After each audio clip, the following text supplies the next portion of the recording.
వి gold trusted gold buyers మీరు తాకట్టు పెట్టిన బంగారాన్ని విడిపించి ఈ రోజు ఉన్న మార్కెట్ ధరకు కొనబడను.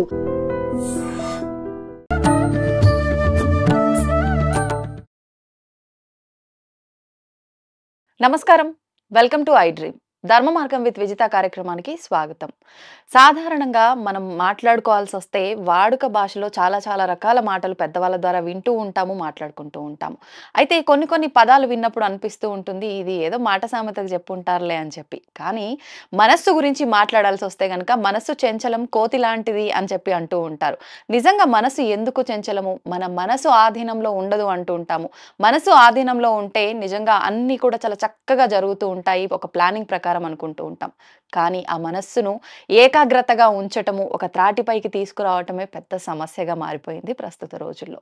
అయితే ఎలా మన మనస్సును మనం కంట్రోల్ చేసుకోవచ్చు? అసలు మనస్సు అంటున్నాం, ఏంటి మనసు అంటే? మనం ఆలోచించే ఆలోచన విధానమా అసలు ఏంటి అనేది, ఇలాంటి విషయాలన్నీ కూడా ఇప్పుడు అమ్మతో మాట్లాడి తెలుసుకుందాం. ప్రస్తుతం మనతో పాటు ఉన్నారు కాకినాడ ప్రణవ ఆశ్రమం నుంచి పూజ్యశ్రీ స్వామిని సుమిత్రానంద సరస్వతి గారు. ఇప్పుడు అమ్మతో మాట్లాడేద్దాం. అమ్మ నమస్తే. నమస్తే విజిత గారు, ప్రేక్షకులందరికీ నమస్తే. అమ్మ, మనస్సు అని చెప్పి అంటూ ఉంటాం. అసలు ఏంటి మనస్సు అంటే? మనం మాట్లాడుకోవాల్సి వస్తే ఒక రకంగా మాట్లాడుకుంటాం. కానీ ఈ మధ్య కాలంలో మనం చూస్తున్న ఈ సీరియల్స్, మూవీస్ ఇలాంటి వాటిల్లో చూసినప్పుడు ఈ మనస్సు అనే ఒక పదాన్ని కనుక తీసుకుంటే నానా రకాల ఆలోచనలు వస్తూ ఉంటాయి. అంటే అసలు ఏంటి మనస్సు అని చెప్పి, మన ఆలోచనే మనస్సేమో అనే ఒక ధోరణి కూడా కలుగుతుంది. అసలు ఏంటమ్మా వాస్తవంగా మనస్సు అంటే? మనస్సు అంటే అదేమీ ఒక పదార్థం కాదండి, మీ ఆలోచనల సమూహాన్ని మనస్సు అన్నారు. హ్మ్. కాబట్టి అంటే ఆ మనస్సుని మీరు కంట్రోల్ చేయాలి అని అనుకుంటే కనుక ముందు మీ ఆలోచనలు ఏంటో ముందు మీరు అబ్జర్వ్ చేయాల్సి ఉంటుంది. ఎలాంటి థాట్స్ మనల్ని ఇబ్బంది పెడుతున్నాయి అంటే, మనస్సు బాలేదు, మనస్సు ఇబ్బంది పెడుతుంది, మనస్సు ఇలాగా అలాగా అని మాట్లాడుకుంటూ ఉంటారు. కానీ ఆలోచనల సమూహమే మనస్సు అని అంతగా పట్టించుకోరు. అప్పుడు మన థాట్స్కి మనము ఏం చేయాలి, ఎలాంటి ఇంపార్టెన్స్ ఇవ్వాలి అనేది ఫస్ట్ చూడాలి. శరీరానికి సంబంధించి ఎంతో కేర్ తీసుకుంటారు. ఈ శరీరాన్ని నడిపేదే మనస్సు అయినప్పుడు ఆ మనస్సుకి మనం ఏంటి అని కేర్ తీసుకోవడం అని అంటే, మనస్సుకి విశ్రాంతి ఇవ్వడమే కేర్ తీసుకోవడం. అసలు సాధ్యపడుతుందంటారా విశ్రాంతి ఇవ్వటం? ఎందుకు సాధ్యపడదు? ఎక్కడమ్మా, ఏదో ఒక ఆలోచన బుర్రలో తిరుగుతూనే ఉంటాయి, గ్రైండర్లో వేసి తిప్పినట్టు. కానీ అసలు ఎలా అమ్మా సాధ్యపడుతుంది? మనస్సుని కంట్రోల్ చేయడం అంటారు. కంట్రోల్ చేయడం కుదరదండి. ఎప్పుడు కంట్రోల్ కుదరదు. దాన్ని తప్పనిసరిగా దానికి విశ్రాంతి ఇవ్వాలని అంటే, అసలు ముందు మీరు అందుకే ధ్యానము అంటే ఏమో అనుకుంటారు. ధ్యానం అంటే మీ మనస్సుని మీరు ముందు అబ్జర్వ్ చేయడానికి స్టార్టింగ్ ఉపయోగపడుతుంది. స్టార్టింగ్ అలా ధ్యానం ఉపయోగపడుతుంది. అక్కడి నుంచి ధ్యానంలో అనేక రకాలుగా ఎదగవచ్చు. కానీ స్టార్టింగ్ మీరు మీ మనస్సుని తెలుసుకోవాలి అని అంటే, మీరు కళ్ళు మూస్తే కనుక తప్పనిసరిగా మీ లోపల మీ మనస్సు తెలుస్తుంది. కళ్ళు మూసినప్పుడు విపరీతంగా ఆలోచనలు వచ్చేస్తాయి. అరే ఏ పని చేయట్లేదు, చక్కగా ఆసనం వేసుకుని కళ్ళు మూసి కూర్చున్నాను, ప్రశాంతంగా ఉండొచ్చు కదా, ఉండడానికే కదా కూర్చున్నాను, కానీ లోపల నుంచి నా మనస్సు లేపేస్తుంది అని చెప్తారు చాలా మంది. నేనేమంటానంటే, మంచిది, మీరు కళ్ళు మూసుకుంటే మీ మనస్సు గురించి మీకు తెలుస్తుంది. ఎలా అంటే, ఏమేమి ఆలోచనలు వస్తున్నాయో మీకు తెలుస్తుంది. ఆ ఆలోచనలు పాతవా, కొత్తవా, లేకపోతే ప్రజెంట్వా అనేది మీకు తెలుస్తుంది. తెలిస్తే పాతవైతే కనుక ఇంకా మీరు అనవసరంగా జరిగిపోయిన విషయాన్ని బాగా మోస్తున్నారు అని తెలుస్తుంది. కొత్తవి భవిష్యత్తు అంటే మీ చేతుల్లో లేని దాని గురించి మీరు ఎక్కువ ఎగ్జైట్ అవుతున్నారని తెలుస్తుంది. నెక్స్ట్ పని గురించి చాలా మందికి పని గురించి వస్తుంది. వస్తే ఏంటనంటే ఆల్రెడీ ఒక యాంగ్జైటీ ఉందని అర్థం. అలా 3 రకాలుగా ముందు విడగొట్టాలండి. విడగొడితే కనుక తప్పనిసరిగా మీ మనస్సుని మీరు కంట్రోల్ చేయగలుగుతారు. అలా విడగొట్టలేదనుకోండి, అన్నీ కలగలిసిపోయి అరే నా మనసు బాగాలేదు అనిపిస్తుంది. అప్పుడు ధ్యానము ఫస్ట్, మరి ధ్యానం కళ్ళు మూసి కూర్చుంటే ఒక ప్రశాంతంగా ఉండాలి కదండి అని అంటే, ముందు అసలు ధ్యానానికి సంబంధించిన జ్ఞానం కావాలి. ఏ జ్ఞానం కావాలి? దేనికోసం మీరు ధ్యానం చేస్తున్నారు, మీ మనస్సుని కంట్రోల్ చేయడానికి చేస్తున్నారా? లేకపోతే ఇంకా దేనికోసం ధ్యానం చేస్తున్నారనేది ఫస్ట్ తెలియాలి. కాదండి, ధ్యానంలో ఆలోచన లేని స్థితి కోసం వెళ్ళిపోవడం కోసం ధ్యానం చేస్తున్నాము అనంటే అది ఒక్క రోజుతో రాదు. మరి ప్రాక్టీస్ కదండీ! మీరు ఏ పని చేయాలన్నా ముందు ప్రాక్టీస్ చేయాలి. అలా ఎంతకాలం ప్రాక్టీస్ చేయాలంటారమ్మా? మీరు ఎంత టైం కేటాయిస్తారు? అంటే సుమారుగా ఎంత టైం కేటాయిస్తే మనం అలా నిలకడ స్థితికి రాగలుగుతామంటారు?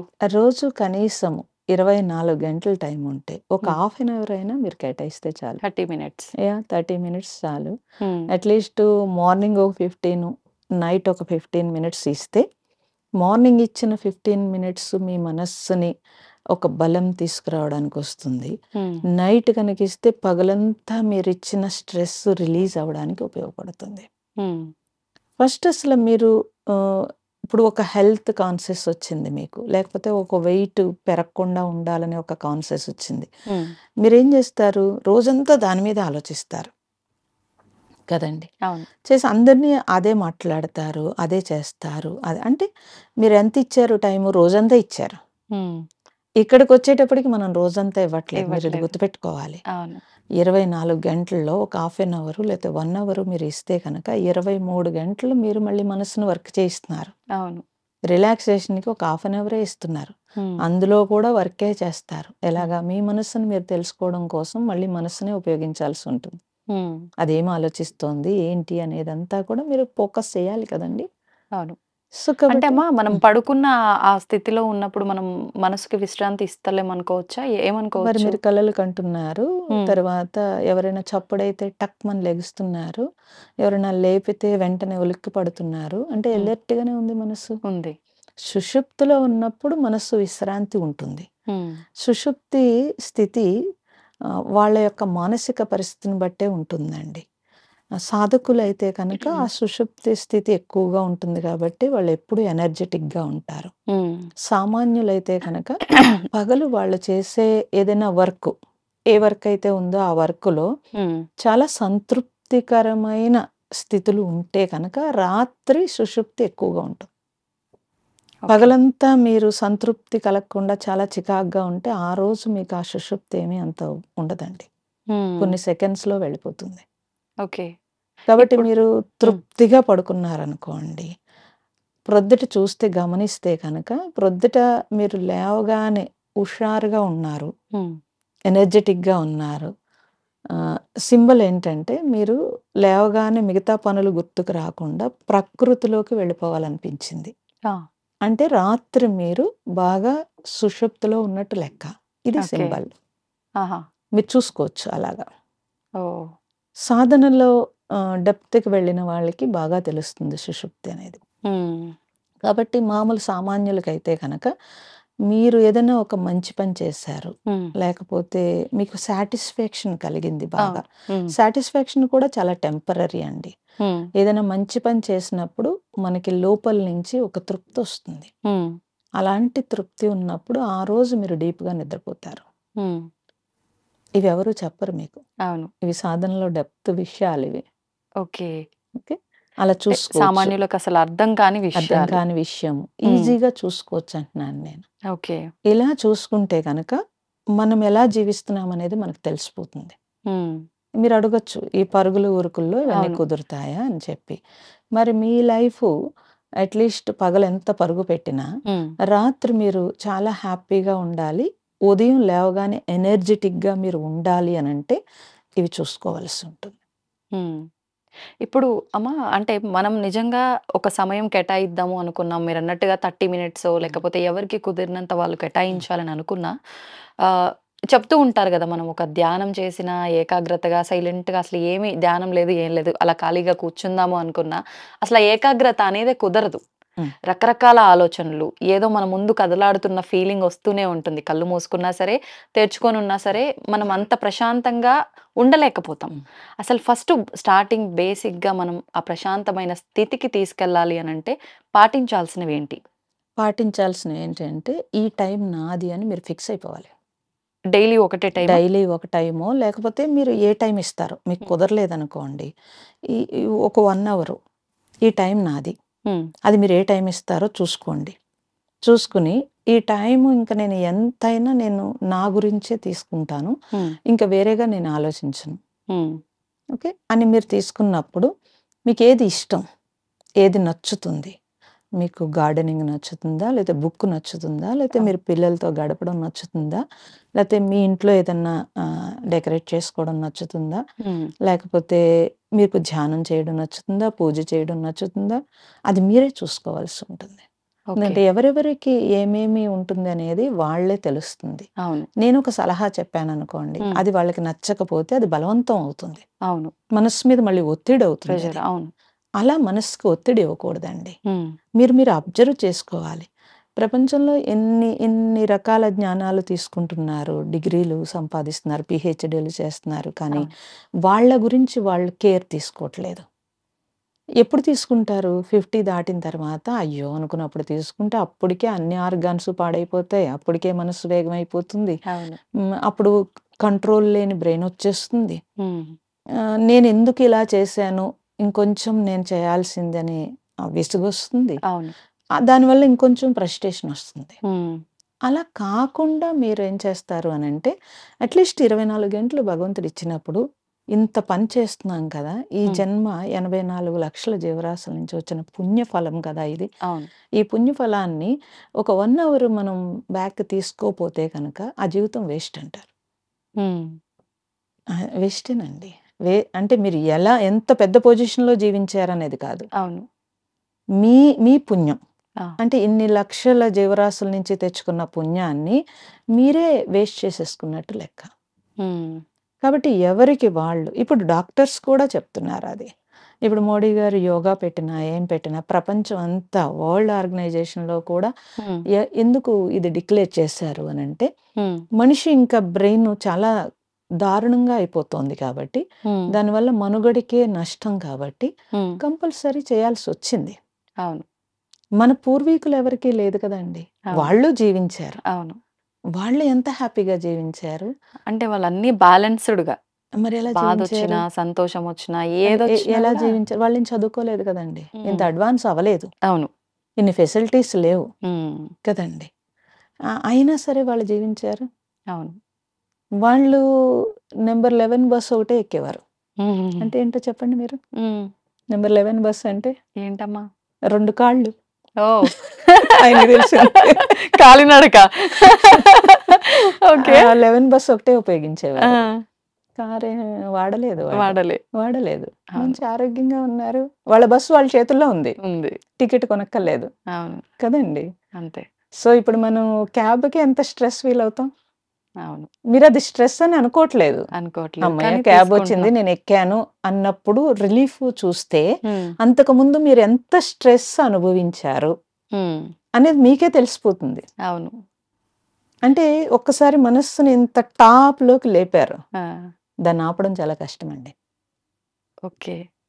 అందుకే మీ లైఫ్ స్టైల్ డిజార్స్ ఎక్కువైపోయినాయి అని డాక్టర్స్ చెప్తున్నారు.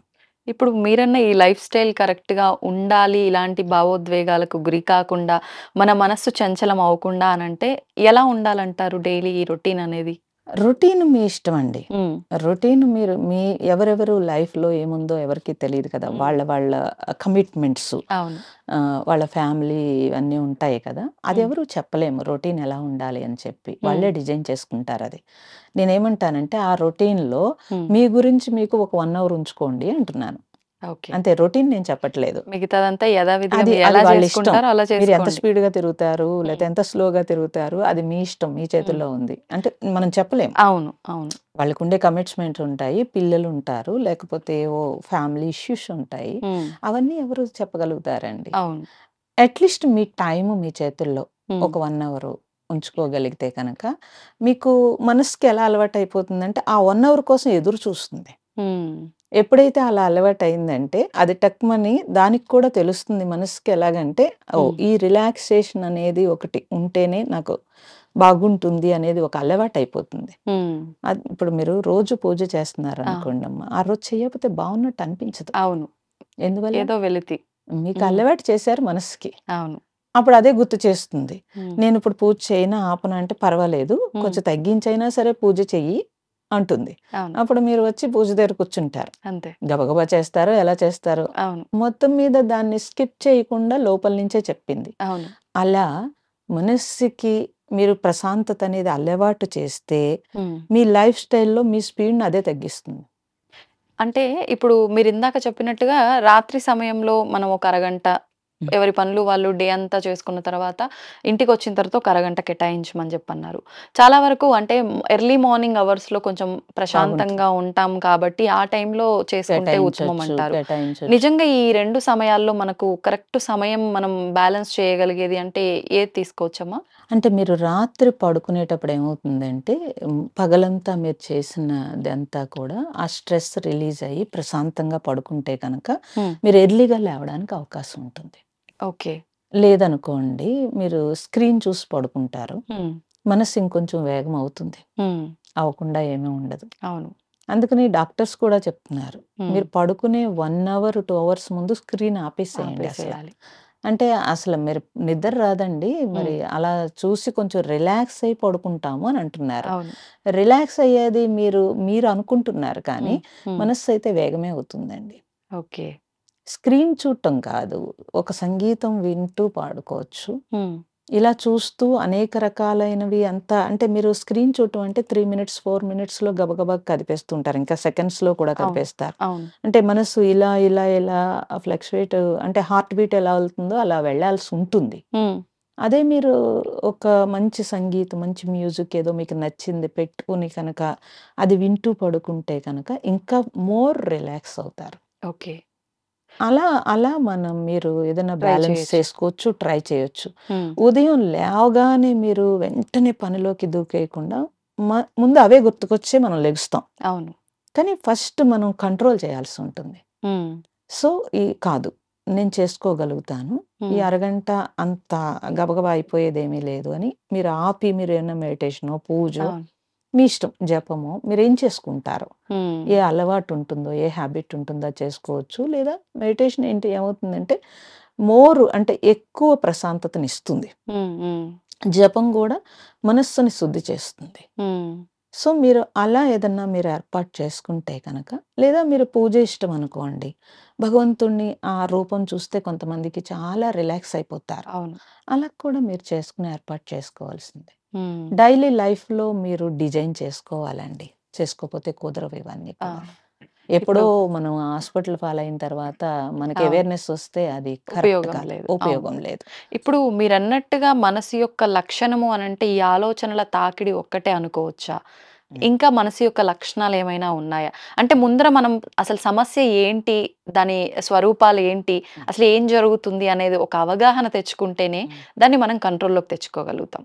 అంతే అయితే గదా! ఒకటి చెప్తాను మీకొక టెక్నిక్కు. హ్మ్. ఒకటి ఇప్పుడు ఒక మనిషి అలా నడిచి వెళ్తున్నాడనుకోండి. హ్మ్. అక్కడ ఒక మామిడి చెట్టు ఉంది. మామిడి పండు ఉందనుకోండి.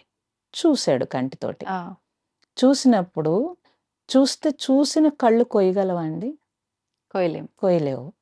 ఇప్పుడు మనస్సు అంటే ఇలా చూడగానే ఆ కంటి నుంచి మనస్సుకి వెళ్ళింది.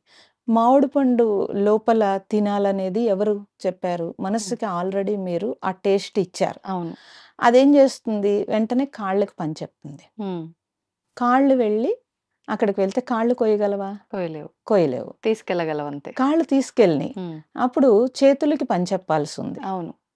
చేతులు వెళ్ళి కోసినియి. హ్మ్. చేతులు తినగలవా?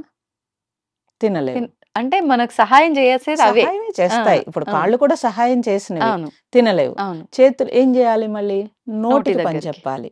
కదండీ! అవును. నోటి దగ్గరికి వస్తుంది. కానీ హ్మ్. ఇప్పుడు మనస్సు దేని ద్వారా ఆస్వాదిస్తోంది? హ్మ్. అంటే నోటి ద్వారా ఆస్వాదిస్తుంది. హ్మ్. ఆ టేస్ట్ నోటిలో పెట్టుకున్నప్పుడు లోపల తృప్తి అనిపిస్తుంది అవును. కదండీ! అవును. సో, తింటున్నారు. హ్మ్. తింటున్నప్పుడు నోటి ద్వారా తింటున్నారు. ఈలోగా తోటమాలి చూసి వీపు మీద ఒకటి కొట్టాడు. కదండీ! హ్మ్. కొడితే కళ్ళంట నీళ్లొచ్చినాయి. అవును. ఇప్పుడు ఎవరు దెబ్బతిన్నారు? శరీరానికి దెబ్బ తగిలింది. కానీ మనస్సుకే బాధ కలుగుతుంది కాబట్టి నీళ్ళొస్తాయి. దెబ్బ మాత్రం శరీరానికే. మనసుకు తగులుతుందా అమ్మా? చూసిన కన్ను ఆ! ఏడ్చింది. ఆ! దానికేం సంబంధం లేదు పాపం. ఆ! కన్ను చూసింది. ఆ! అది మనస్సు ఇన్ని పనులు చేసింది. చేసింది. హ్మ్. మళ్ళీ చూసిన కన్నే ఏడవాల్సి వచ్చింది. కాబట్టి కంటితో చూసిందల్లా మనం రిసీవ్ చేసుకోకూడదు అని చెప్పడం కోసం ఇది చెప్పాను. ఓకే. అంటే కంటితో కన్ను చూసింది చూపు వెళ్ళిన ప్రతి చోటకి మనస్సు మనసు వెళ్ళకూడదు. వెళ్ళకూడదు అని చెప్పి మనస్సు ఇది వెళ్ళకూడదు. ఉదాహరణ దానికి. ఉదాహరణ. ఇది ఓకే. చూసిన అంటే ప్రతి ఎక్కడ చూసి ఇప్పుడు ఎవరో వెళ్తూ ఉంటారండి. ఉమ్. వాళ్ళేదో మంచి చీర కట్టుకుంటారు. అవును. అబ్బా! ఎంత బావుందో ఇది నేను ఎప్పుడు కొనుక్కుంటాను అనుకుంటారు. ఉమ్, ఉమ్. మనకు కొనుక్కునే స్తోమత లేకపోవచ్చు, లేతే ఆ ఇబ్బంది ఉండొచ్చు, ఏదో అవును. ఉండొచ్చు. అవును. ఇంటికి వెళ్ళగానే ఫస్ట్ ఎవరి మీద పడతారు ఆ చీర కొనుక్కోలేకపోయినా నా అసంతృప్తి చెప్పండి? హస్బెండ్. ఎవరైతే ఉన్నారో వాళ్ళ మీద ఉమ్, కదండీ! అంటే కన్ను వెళ్ళిన చోటకల్లా మనస్సు వెళ్ళింది. ఉమ్. వచ్చి ఇంట్లో గొడవ పెట్టుకుంది. ఆ, ఏవండీ? గొడవ ఎవరు పెట్టారు? మీరు చెప్పలేరు గొడవ ఎవరు పెట్టారో. కదా! సో, ఆ గొడవ ఎంత దూరం వెళ్తుంది? ఒక 4 రోజులో, 3 రోజులో మనశ్శాంతి లేకుండా చేస్తుంది చేస్తుంది. అని అంటున్నారు మీరు. అవును. అవును. కానీ అసలు మొదలెవరు పెట్టారు? మనస్సు నేను రెండు ఒకటే అనుకుంటున్నాం కాబట్టి నేను అనే ధోరణిలోనే ఉంటాం. చూసిన వెంటనే ఆ కోరికతోటి ఉమ్. 3 రోజులు విశ్రాంతి లేకుండా అయిపోయారు. అవును. అంటే కదండీ! ప్రతి అలజడికి మనసే కారణం అంటారు. కదా! ఉమ్, కారణము అంటే మీరు మీ మనస్సు కంట్రోల్ లేదు కాబట్టి కారణమయ్యింది. ఉమ్, ఓకే. సో, నేను నా మనస్సు కాదు. ఉమ్, ఓకే. నేను నా మనస్సుని చూడగలిగే కెపాసిటీ ఉన్న గొప్ప చైతన్యాన్ని, శక్తిని నేను ఉమ్. అని తెలుసుకోవడం స్పిరిచువల్. ఓకే. అది ఆధ్యాత్మికత అంటే. ఉమ్, ఉమ్. ఓకే. అంటే నేను సెపరేట్ అవుతాను నా మనస్సుతోటి. ఓకే. ఎప్పుడైతే మీరు సెపరేట్ అయ్యారో సుఖపడతారు. ఉమ్, ఎలా అంటే ఎప్పుడైతే మీరు సెపరేట్ అయ్యారో అప్పుడేమవుతది అంటే ఈ కాలు, చెయ్య అన్నీ ఎలా అయితే మీరు వాడుకుంటున్నారో మీ ఉమ్. మనస్సుని అలా వాడుకోగలుగుతారు. ఆ, ఇప్పుడు రోడ్డు మీద వెళ్తున్నారు. ఆ మామిడి పండు చూసారు. అది నాది కాదు కదా! అవును. అనిపిస్తుంది. కోసుకుంటే బాగుండు. అప్పుడు మీరేం చేస్తారు? వద్దు ఉమ్, తప్పు. అది మనది కాదు. సో, మనం వెళ్ళిపోదాము. ఉమ్. చూసాము, ఆనందించాము, అంతే. వెళ్ళిపోదాము అన్నారు. ఉమ్. అంటే అప్పుడేమైంది? మీ మనసుని మీరు కంట్రోల్ చేసారా లేదా? చేసినట్టు చెయ్యాలా వద్దా అండి అలాగా? చెయ్యాలి. కానీ ఇది అందరిని అన్ని పరిస్థితుల్లో కరెక్టే అంటారమ్మా ఇలా కంట్రోల్ చేయడం అనేది? అన్ని పరిస్థితుల్లో చేయాల్సిన అవసరం లేకపోయినా హ్మ్. అన్నెసెసరీ థింగ్స్ అయినా చేయాలి కదండీ! చెయ్యాలి. అవును. Unnecessary thing. హ్మ్. ఇప్పుడు మీ మనసుని మీరే కంట్రోల్ చేయలేరు. హ్మ్. కానీ ఎదుటి వాళ్ళ మనసుని కంట్రోల్ చేయాలని ఇంట్లో హస్బెండ్ మనసు కంట్రోల్ అయిపోవాలి. పిల్లల మనసు కంట్రోల్ అయిపోవాలి. చుట్టూ ఉన్న వాళ్ళందరూ మన మాట వినేయాలి. హ్మ్. అనంటే ఎందుకు వింటారండి? అంతే నీ కదా! మనసుని నువ్వే కంట్రోల్ చేయలేనప్పుడు అవును. అప్పుడు జీవితం ఘర్షణ వస్తుందా? రావట్లేదా? వస్తుంది. ఆ! ఒక పోస్ట్ ఉంది. హ్మ్. ఇప్పుడు నేనే తీసుకుందాం. హ్మ్. నేను గురువుని లేకపోతే నా మాట ఎవరు వినకపోతే నేను ఊరుకోను అన్నాననుకోండి. ఎన్ని హ్మ్. రోజులు వింటారు? వాళ్ళ అవసరానికి ఏదో వింటారు. అవును. ఆ తర్వాత ఘర్షణ ఎవరికొస్తుంది? నాకే వస్తుంది. హ్మ్. కదండీ! అవును. సో, అందుకని పూర్వీకులు హ్మ్. ఏం చేసేవారంటే వాళ్ళ కంట్రోల్‌లో ఉండేవారండి. హ్మ్. అందుకే వాళ్ళు దేని మీద డిపెండ్ అవ్వకుండా హ్మ్. వాళ్ళు ఏది అవసరమో దాని మీద మాత్రమే ఫోకస్ పెట్టేవారు. మిగతా టైం అంతా విశ్రాంతిగా ఉండేవారు కాబట్టి మనోధైర్యము, మానసిక నిబ్బరంతో ఉండేవారు. అందుకే అంతమంది పిల్లలున్నా, డబ్బు లేకపోయినా, వర్షాలొచ్చి పంటలు పండినా, పండకపోయినా, వర్షాలొచ్చి మునిగిపోయినా, హ్మ్. ఒకవేళ వర్షాలు రాకపోయినా, పంటలు పండినా, పండకపోయినా, ఇన్ని సౌకర్యాలు లేకపోయినా, హ్మ్. ఒక్క హాస్పిటల్ మెట్టు ఎక్కకుండా, అవును. కన్ను ఏమి ఊడిపోకుండా, చాలా జాగ్రత్తగా, హాయిగా జీవించేశారు. హ్మ్. మనం ఇప్పుడు అడ్వాన్స్ పేరు మీదగా హ్మ్, అవును. మనకి మనమే నరకం చూసేసుకుంటూ అవసరాల పేరుతో అవసరాలు మా ఆడంబరాలకు దగ్గరికి పోయి. ఇప్పుడు స్పిరిచువల్ పేరుతోటి మా హ్మ్. మనశ్శాంతి కోసమే వస్తారు. భగవంతుడి కోసం ఎవరు రారండి. హ్మ్. మనశ్శాంతి కోసమే వస్తారు. అలా అంటే స్పిరిచువల్‌గా మన మనసుని మనం తెలుసుకొని కంట్రోల్‌లో చేసుకోవటం ఈ స్పిరిచువాలిటీకి దగ్గరగా ఉంటే అనుకున్నప్పుడు, స్పిరిచువల్ లైఫ్‌కి దగ్గరగా ఉన్న ప్రతి ఒక్కరి మనసు నిజంగా అలా కంట్రోల్ చేసుకునే స్థితి అందరికీ ఉందని చెప్పొచ్చా అమ్మా? ఆ జ్ఞానము అంటే ఆ నాలెడ్జ్ కావాలి. హ్మ్. ఆ నాలెడ్జ్ లేకుండా స్పిరిచువల్‌గా ఎందుకు స్పిరిచువల్‌లోకి వచ్చాడో అసల. హ్మ్. ముందు తన మనస్సు కంట్రోల్ అయితే ఆ మనస్సుని ఎక్కడ ఫోకస్ పెట్టాలంటే అక్కడ పెట్టగలుగుతారండి. హ్మ్. ఓకే. అంతేగాని ముందే నువ్వు కాదు భగవంతుడు అంటే భగవంతుడు ఎందుకు నీకు? హ్మ్. అన్నీ ఇచ్చాడు కాబట్టి కృతజ్ఞతగా భగవంతుడా? ఇంకేదైనా కావాలని భగవంతుడిని ఆరాధిస్తున్నావా? హ్మ్. ఈ ఈ నాలెడ్జ్ కూడా లేకపోతే ఎలాగా? అవును. కదా! అసలు ముందు మన మనస్సు, మన నాలెడ్జ్ లేకపోతే గనక దేని మీద మీరు ఫోకస్ పెట్టలేరు. కాన్సన్ట్రేట్ చేయలేరండి. అంటే మనం స్పిరిచువల్ లైఫ్ కి ఎందుకు దగ్గర అయ్యాము అనేది కూడా ఒక క్లారిటీతో ఉండాలి అంటున్నారు. కావాలి. నీకేం ఎందుకు అంటే లైఫ్లో కూడా మనకేం కావాలో తెలియాలండి. అలాగే ఏ పని చేస్తున్నా ఎందుకు చేస్తున్నాం అనేది తెలియాలి. తెలిస్తే ఏం చేస్తున్నాం అనేది మన కంట్రోల్లో ఉంటుంది. ఎందుకు చేస్తున్నామో తెలియకుండా ఏదో చూసి వెంటనే దూకేశారనుకోండి, అలాగే పరుగు పెడతారు. అట్లీస్ట్ ఒక డిగ్రీ చదవాలన్నా అందరూ ఏ గ్రూప్ తీసుకుంటున్నారో అది తీసుకుంటాడే తప్పించి తనకేం కావాలో అది తీసుకోరు. అవును. ఒక బట్టల షాప్లోకి వెళ్ళి ఒక డ్రెస్ కొనుక్కోవాలన్నా ఆ ఇయర్ ఫ్యాషన్ ఏంటో చూస్తాడు, కానీ అది నాకు కంఫర్టా కాదా చూడడు. ఒక్కొక్క బాడీకి ఒక్కొక్కటి సూట్ అవుతుంది. అవును. అది కంఫర్టా కాదా చూడరు. అప్పుడు లైఫ్ ఏమైంది? నువ్వు పరుగు పెడుతోంది, నీ మనస్సు ప్రపంచం వైపు పరుగు పెడుతోంది అనేది తెలుసుకుంటే చాలా హ్యాపీగా కనీసం ఒక కంట్రోల్ అనేది తెచ్చుకోగలుగుతారండి. ఎవరు ఎన్ని పరుగులు పెట్టినా మనం నిదానంగా జీవించగలిగినప్పుడు వాళ్ళు హ్యాపీగా జీవించగలుగుతారు. అల్టిమేట్గా మనిషికి హ్యాపీ కావాలి. అవును. ఎన్నున్నా హ్యాపీ లేదనుకోండి, కూర్చుంటారు, కుదురుగా ఉండదు. అన్ని ఏసీలు ఉంటాయి, పరుపు ఉంటుంది, హాయిగా పడుకోలేకపోతున్నారు. నిద్ర పట్టక ఒక టాబ్లెట్ వేసుకుని పడుకోవాల్సి వస్తుంది. చాలా మంది ఎందుకు చేయాలి ఆ పని? నువ్వు జీవించేందుకు భోజనం చేస్తూ కూడా అది ఆస్వాదించలేని పరిస్థితిలో ఉన్నారు. అప్పుడు ఇంకా లైఫ్ ఏంటి? ఒకవేళ ఏదైనా మనం కొనుక్కున్నాము, దీనికంటే ఎదుటివాడిది బాగా నచ్చుతోంది. కాబట్టి మీరు సామాన్య మనుషులే అక్కర్లేదు, గురువుల దగ్గరికి వచ్చినా కూడా ఇప్పుడు వాళ్ళు హైయెస్ట్ స్థాయిలో ఉన్నారు, మేము లోయెస్ట్ స్థాయిలో ఉన్నాం, వాళ్ళకి ఇంతమంది శిష్యులు ఉన్నారు, మాకు ఇంతమంది లేరు, లేకపోతే వాళ్ళ ప్రోగ్రాం పెద్దది, మమ్మల్ని చిన్న అన్నారు అనుకోండి, ఇంకా స్పిరిచువల్లో ఉండి కూడా అశాంతిగా ఉన్నట్టే లెక్క. అవును. అందుకని అలా కాదు, మీకు ఒక క్లారిటీ కావాలి. దేంట్లో ఉన్నాం అనేది కాదు, అవును, మనం ఎంత క్లారిటీగా ఉన్నాము. మన ఆర్గాన్స్ మన మాట వినకపోతే ఇంకా ఆర్గాన్స్ మనం ఏమి ఉపయోగించుకున్నట్టండి? ఇది చూడాలి, చూస్తే తెలుస్తుంది. ఓకే. అంటే మనం అంటే కొన్ని రకాలుగా చెప్తుంటారు కదా, మనం మనస్సు ఆధీనంలో ఉండాలా, మనస్సు మన ఆధీనంలో ఉండాలి అని అంటే? మనస్సు మన ఆధీనంలో ఉండాలి. మనం మనస్సు ఆధీనంలో ఉంటే మనల్ని ఏడుస్తుందండి, ఏడిపిస్తుంది. మన ఆధీనంలో మనస్సు ఉండాలి. వివేకానందుడు చెప్తాడండి, ఇప్పుడు మీరు సంతకి వెళ్ళి, అప్పట్లో సంతలు కాబట్టి అంటే గజిబిజిగా ఉండేవి, సంతలు ఒకటే ఉండేవి అప్పట్లో. మీరు ఇప్పుడు సంతకు వెళ్ళి సంత చేసి వచ్చి వెంటనే ధ్యానం చేయగలగాలి.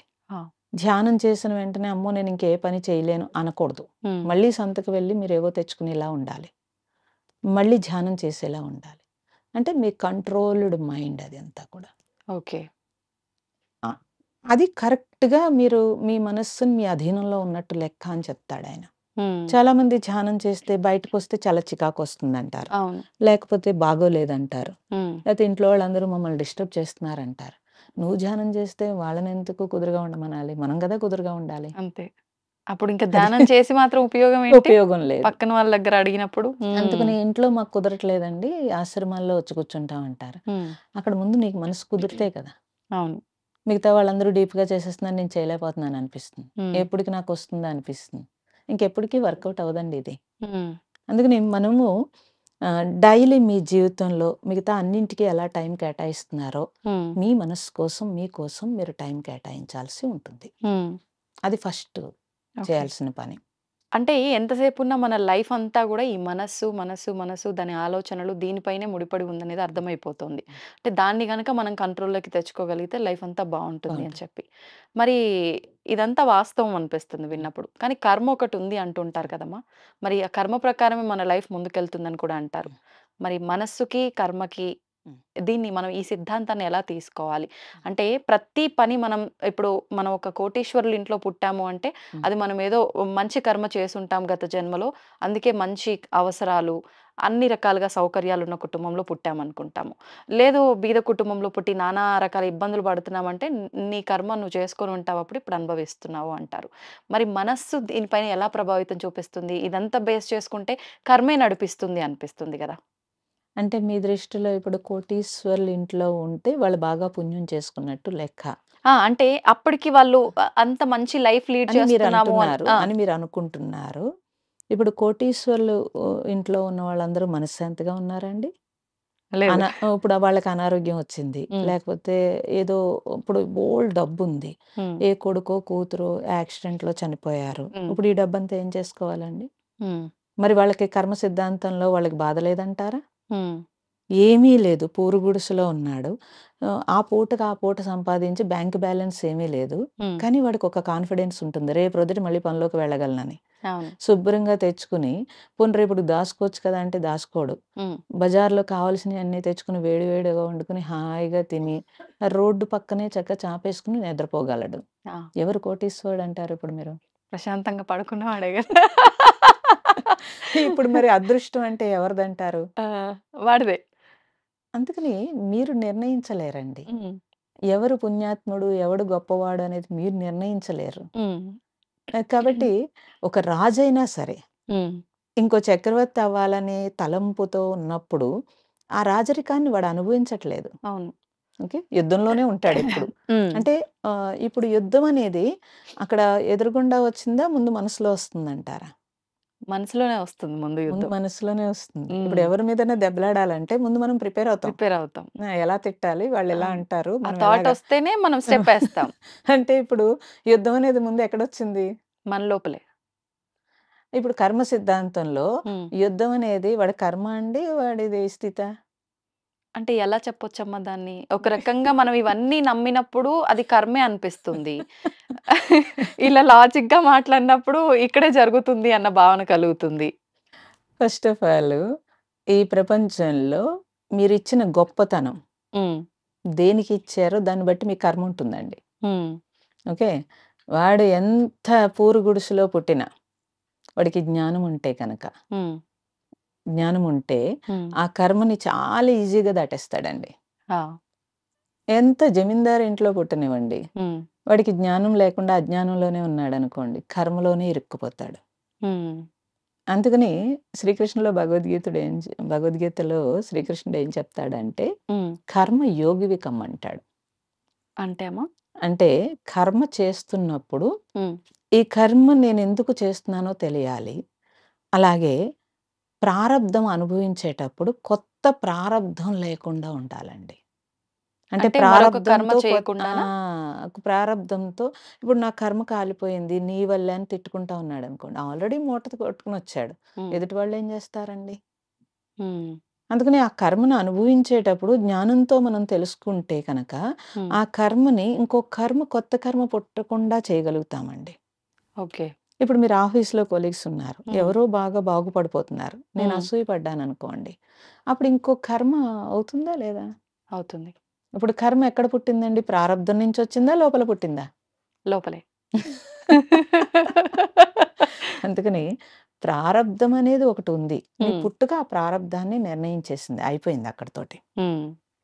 ఏవండీ? మీరు చేసుకొనొచ్చిన దాన్ని బట్టి మీ జన్మ అనేది వచ్చేసింది. హ్మ్. అక్కడి నుంచి మన చేతుల్లోనే ఉంటుంది. స్వయంకృతాపరాధం అపరాధం. అంటారు.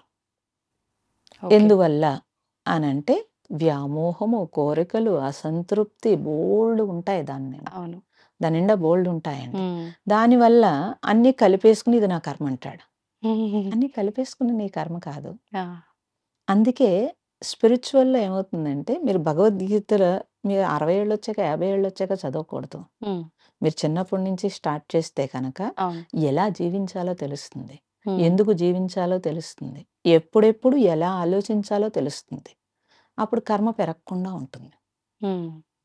మనం దాన్ని జస్ట్ చనిపోయినప్పుడో, పెళ్ళిళ్ళలోనో ఎక్కడో ఒకసారి ఒక పాట వేసి భగవద్గీత వింటున్నామంటే అవును. కుదరదండి. హ్మ్. సో, మన పూర్వీకులందరూ కూడా వాళ్ళు చక్కగా అవన్నీ స్టడీ చేసి ఉన్నారు. ఒకవేళ వాళ్ళకి చదువు రాపోతే ఎవరైనా సాయంత్రం అయ్యేటప్పటికి ఎవరైనా చెప్తుంటే అక్కడ కూర్చొని విని కూర్చొని. మర్నాడు ప్రొద్దుటంతా అది అప్లై చేసేవారు. హ్మ్. అంటే వాళ్ళు వెంటనే ఆచరించడం మొదలుపెట్టేవారు. మరి వెంటనే ఆచరించేవారు. హ్మ్. కదండీ! ఇన్ని రకాలు ఉండగా కూడా మనకు టైం లేదంటాము. అవును. ఇప్పుడు సోషల్ మీడియాలో నువ్వు అనేకం చూసే బదులు నీకు హ్మ్. కావాల్సింది తీసుకుంటే కనుక మర్నాడు నీ జీవితం ప్రిపేర్ అవుతుంది. హ్మ్. ఇది మనం చేయాల్సి ఉంటుందండి. ఆ! అలా చేసినప్పుడు ఏమవుతుందంటే కర్మయోగం కింద మార్చుకోకపోతే ప్రారబ్ధం పెరిగిపోతుంది. ఇప్పుడు కొంతమంది అదే పనిగా మంచి పనులు అని చెప్పి దానాలు, హ్మ్. శుభకార్యాలు జరిపించే వాటిల్లో ముందు నడవటం కానియండి, లేదంటే ఈ ఆధ్యాత్మికంగా కొన్ని కొన్ని రకాల ముందుకెళ్ళటము, ఆలయాలకు సంబంధించిన విషయాల్లో వీటిల్లో వెళ్ళటము ఇలాంటివన్నీ చేస్తుంటారు. హ్మ్. అంటే మంచి పనులు చెయ్యాలి అని చెప్పి. హ్మ్. మరి ఇప్పుడు మంచి చేసినా కర్మ మనం యాడ్ చేసుకుంటున్నాము, చెడు చేసినా యాడ్ చేసుకుంటున్నాము. చెడు చేసుకుంటూ పోతే అది మనకు నెగెటివ్‌గా వస్తుంది. మంచి చేసుకుంటూ పోతే అది మనకు పాజిటివ్‌గా వస్తుంది. ఇప్పుడు ఈ 2 గూడా ఏది చేయకుండా బ్యాలెన్స్‌డ్‌గా అంటే అసలు ఏం చేయాల్సుంటుందమ్మా? బ్యాలెన్స్‌డ్‌గా అంటే ఇప్పుడు కర్మ మీరేమంటున్నారు? ఇప్పుడు మంచి చేస్తున్నప్పుడు ఏదైనా దానము, హ్మ్. దానము ఇవన్నీ చేస్తున్నప్పుడు ఏమవుతుందంటే పుణ్యం అండి. అవును. మీరు ఏది ఇచ్చారో అది తీసుకుంటారు. రిటర్న్ తీసేసుకుంటారు. హ్మ్. దానివల్ల కాదు హ్మ్. ఎప్పుడూ కూడాను. దానం అనేది మీకు పుణ్యం. హ్మ్. ఇప్పుడు మీరు అనుభవిస్తున్న సౌకర్యాలన్నీ మీ పుణ్యం. హ్మ్. ఏవండీ? అవును. కర్మయోగం అంటే అది కాదు. కర్మని తగ్గించుకోవడం. హ్మ్. ఓకే. ఈ దానాలు ఇవన్నీ మంచి చేయటాలు ఇవన్నీ కూడా చాలా వరకు కూడా అన్నీ మీకు పుణ్యం కింద యాడ్ అవుతుంది. హ్మ్. కర్మను తగ్గించుకోవడం అంటే ఇక్కడ ఈ భూమి మీద రుణాన్ని తీసేయటం. అంటే హుహు. మీరు రుణపడితేనే మళ్ళీ పుడతారు. ఓకే. అందుకని కర్మయోగం అంటే ఏంటనంటే త్యాగం. త్యాగం అంటే నేను ఈ పంచభూతాల నుంచి అన్నీ తీసుకున్నాను. తిరిగి నేనేం చేస్తాను? హ్మ్. మీరన్న ఈ కర్మలు అవన్నీ ఇంట్లో ఫ్యామిలీకి చేయటము ఇవన్నీ కూడా రుణానుబంధాలే కానీ, హ్మ్. మీరు దాన్ని మళ్ళీ నాది, నేను అని చేస్తారు కాబట్టి, మళ్ళీ కర్మ నుంచి కర్మ, కర్మ నుంచి కర్మ పుడుతుంది. ఓకే. ఎప్పుడైతే మీరు అంటే దానాలు కానీ ఇవన్నీ కూడా మీకు హ్మ్. పుణ్యంలోకే వచ్చేస్తాయి. ఎప్పుడైతే మీరు ఈ పంచభూతాల నుంచి నేను రుణపడి ఉన్నాను, అన్ని జన్మల్లోనూ వీటిని వాడుకుంటున్నాను, కానీ తిరిగి ఏమీ ఇవ్వట్లేదు. హ్మ్. కాబట్టి తిరిగి ఇవ్వడానికి నేను, నాది అనేది లేకుండా నేను ఈ పంచభూతాలకి ఏదైనా కృషి చేస్తే అది కర్మయోగం అవుతుంది. ఓకే. ఓకే. అంటే మనం చేస్తున్నప్పుడు ఎటువంటి భావనతో చేస్తున్నాం అనేది ముఖ్యమంటారా? ముఖ్యంగా ఉంటుంది. తర్వాత హ్మ్. రూ. 10 మీకుందనుకోండి. అందులో రూ. 1 దానం రూపాయి ఎవరికైనా ఇచ్చారనుకోండి. హ్మ్. దాన్ని దానం అన్నారు. ఈ రూ. 10 మీకు అవసరం. హ్మ్. ఇది లేకపోతే చాలా కష్టం మీకు. హ్మ్. అయినా ఎదురుగుండా ఎవరైనా ఇబ్బందుల్లో ఉంటే ఆ 10 ఇచ్చేశారు. దాన్ని కర్మయోగం అన్నారు. అంటే అది త్యాగం అవుతుంది. హ్మ్. ఓకే. కర్మకి, కర్మయోగానికి తేడా తెలియాలండి. హ్మ్. తేడా తెలీదు తెలీదు. పీపుల్‌కి. అవును. అవును. ఇప్పుడు అర్జెంట్‌గా దానం చేసేసి నేను చాలా పుణ్యం హ్మ్. చేసేసాను అని చేసేసాను. చాలా గర్వంగా ఫీల్ అయిపోతారు. అవును. లేకపోతే ఏదో కట్టించేసి నేను కట్టించాను అవును. అని అంటారు.